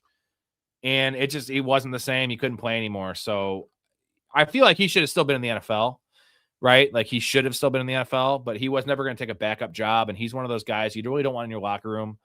It's AJ Brown stuff, right? He could be a little pouty bitch. And if he wasn't starting, I think no one wanted to deal with that. And I get what you're saying, because like a lot of people did hate Cam Newton. Hopefully I'm not coming off like I hate Cam Newton, because I do respect the guy. His outfits, I don't respect his wardrobe. He's going for it, I suppose. It was Peyton's year to win. Yeah, that was Peyton's year to win. Oh, I see what you're saying. That paid off to get out of the league. Paid off to not get that fumble and lose. Now, that's interesting. Now you got me thinking. That's interesting, because I could see that. And that's a way... It was just so obvious he didn't get that fumble. Why else would he not do that? That did not fit his MO after that season. You laid it on the line. So that's a really interesting call. Broncos did have an all-time defense. God, Peyton Manning on those teams, that was rough, bro. Fucking noodle arm. That's like Kirk Cousins now, honestly. Man, I just want to know what the hell Vikings are doing at quarterback. If I'm JJ McCarthy, I'm shook.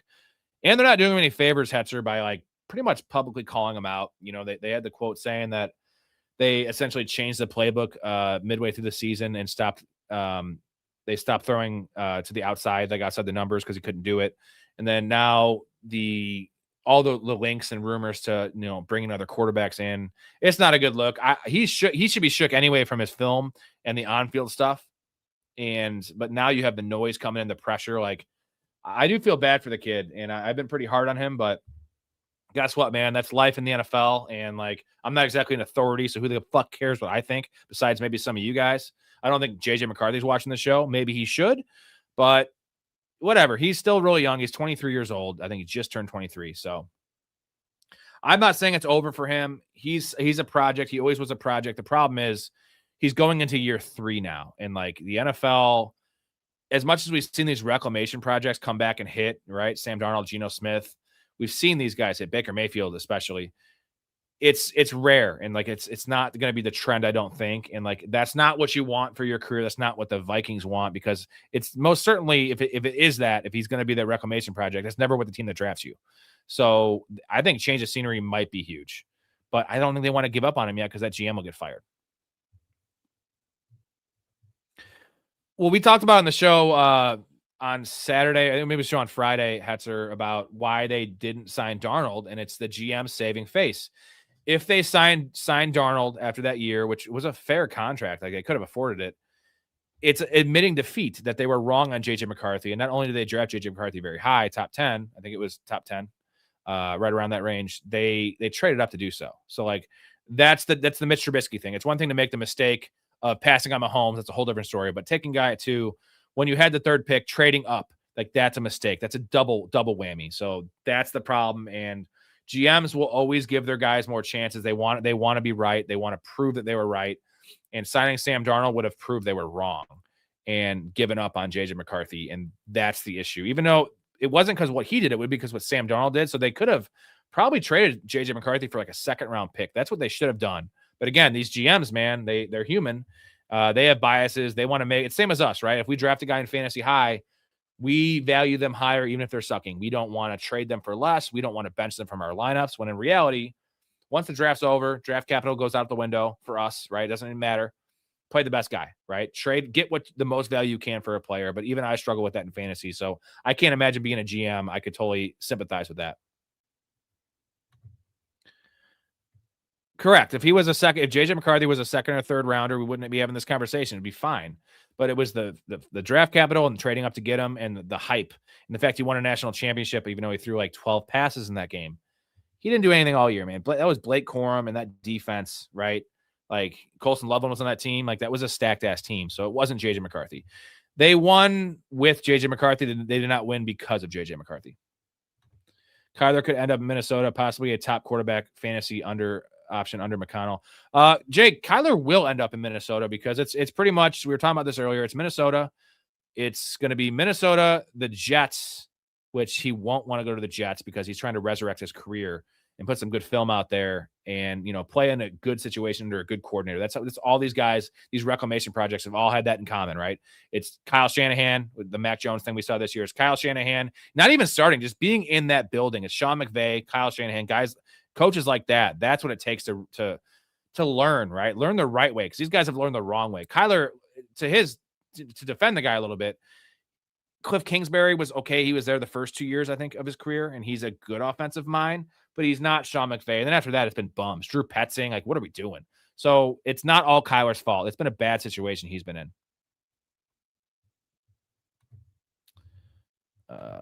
Yeah, I've been drafting Kyler.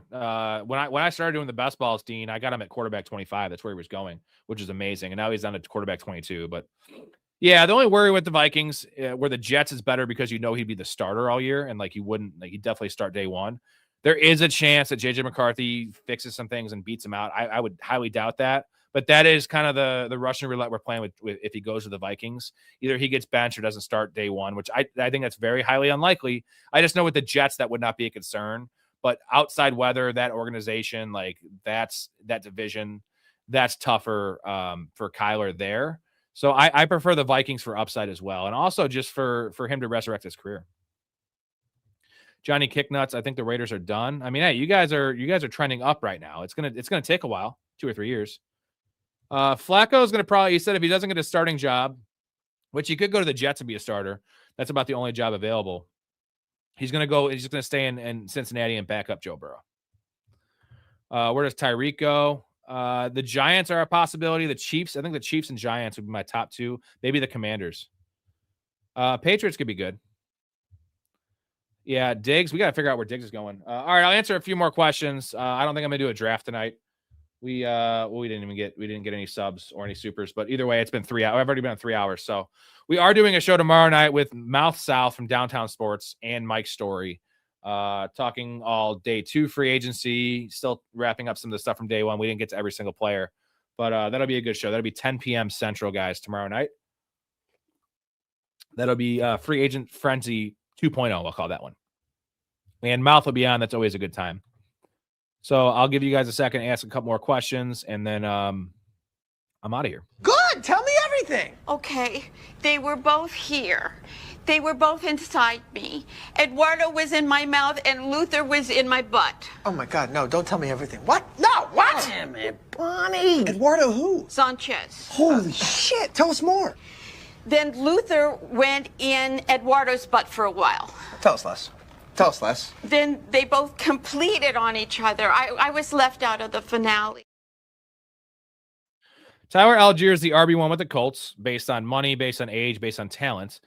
The worry is, what does that mean? It's going to be a timeshare, most likely. He might be a 55, 60% version of that timeshare. But how many touchdowns, how many goal line carries are they going to have? Like, it's not great. It's fine. The upside is not there at all, because bottom 5 offenses, and let's say they're bottom 10, you're not going to have elite fantasy production. He doesn't catch the ball in the backfield. So, like, he's going to be relying on volume and touchdowns, and I don't trust the volume, and I definitely don't trust the touchdowns. So at that point, you're getting like what Tony Pollard's been for the Titans, which, is it fun to start Tony Pollard the last couple of years? No, it's really not. You also never know when to start him, because he'll go off on really random weeks. So not really too enthusiastic about that, because I love Tyler Algier. Dakota, if the Raiders take Mendoza and he is legit, there's a path for him to make the playoffs this year. That would have to hedge on the Chiefs just taking a dive again, and then one of the Chargers. For me, it'd be probably the Broncos taking a step back, because that division's so hard. The AFC is so hard. I mean, they have a better chance than the Cardinals. They probably have a better chance than the Jets. Like, I'm talking about some of the worst teams in the league.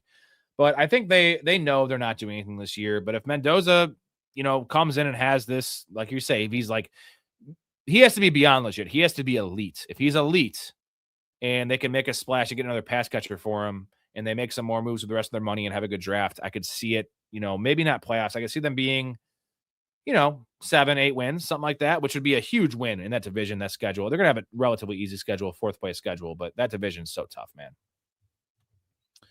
I think round 4/round 5 for Mike Evans. You're going to get a little injury discount. You're also going to have people worried about him going to the Niners, which is an issue.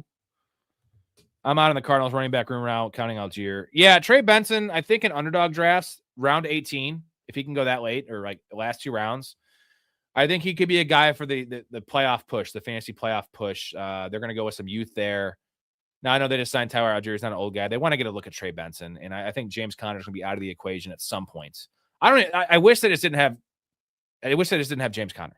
If it was Trey Benson and Algier, and they have Michael Carter or DeMarcado, whoever, then I would be in on this room, honestly. But the fact that Connor's there, he's going to be one of those guys that's going to get their 6 or 7 touches. That's just meaningless. It's going to ruin everyone's value, honestly.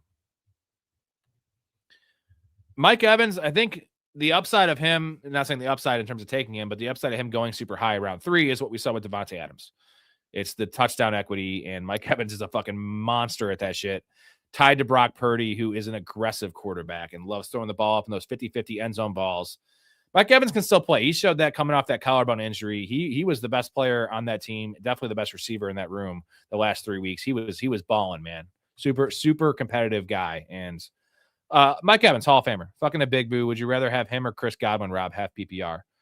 It's gonna be Ibuka. Chris Godwin, though, is really, really undervalued right now in best ball drafts. I saw him going super late. So I'm in on both these guys, honestly. And I've been pretty hard on a big boo. Not a fan of Ibuka. I think he's overrated. The only thing I could be proven wrong on is that groin injury, if that was the reason his athleticism and his film went to shit, was he was playing hurt the whole year. So I could be wrong on that one. So I'm not going to be totally out on Ibuka as a player and for fantasy. But yeah, I think that the volume's there in Baker. And that defense is going to be bad. It's Todd Bowles is on his way out. It was bad last year. They're probably less talented now than they were last year. So yeah, man, Ibuka, like, Baker's a stud, man. Baker is, at the very least, a fantasy stud, and he'll be back with vengeance. Let's not forget, Baker Mayfield is playing hurt. Well, surprise, surprise, he's always playing hurt. He always gets hurt, but he was playing hurt the back half of that year. And you know what? He didn't even play bad. It was not the Baker we came to expect the last couple of years. All right, gentlemen. So I appreciate you guys. Go to the website if you want to join the community. I would appreciate you guys get in the Discord, join the community, man. It's the place to be. A lot of good stuff coming up for the rest of free agency. We have the NFL draft kind of right around the corner. So we're going to have a lot of good stuff there. We're going to have a lot of future bets as well. Me and Storey are going to probably have 10 future bets on the NFL draft. So we did pretty well. I think we went 8-2 last year on the future bets in the NFL. So we usually hit that. I kind of side with Storey on most of those. He's a college football guy, but make some money there. Support your boy, professionalfanatics.com. I will send you an email. Anyone that joins tonight, I will send you an email, get you in the Discord, get you some of them badass perks we've been talking about. And it is the place to be. So tomorrow night, 10 p.m. Central, guys. That is with Storey, with Mouth, special guest Mouth from Downtown Sports. He'll be on talking free agency, talking everything there. Appreciate everybody. It was a great show. Thank you, Ray. Thank you, Storey. Appreciate you guys. I'm out of here. Love your life. Stay positive and respect each other. Peace. Just seemed like a good dude. I thought I'd see if you want to grab a beer, that's all. I'm glad you called. We get home safe, Pistol. You got it, Jobin. I'm sorry, what? Nothing. Oh, what'd you say? I don't know. You nicknamed me Pistol, and I just called you Jobin. It means nothing. I'm drunk. I'm gonna call a cab. All right, man. You have my number, yeah?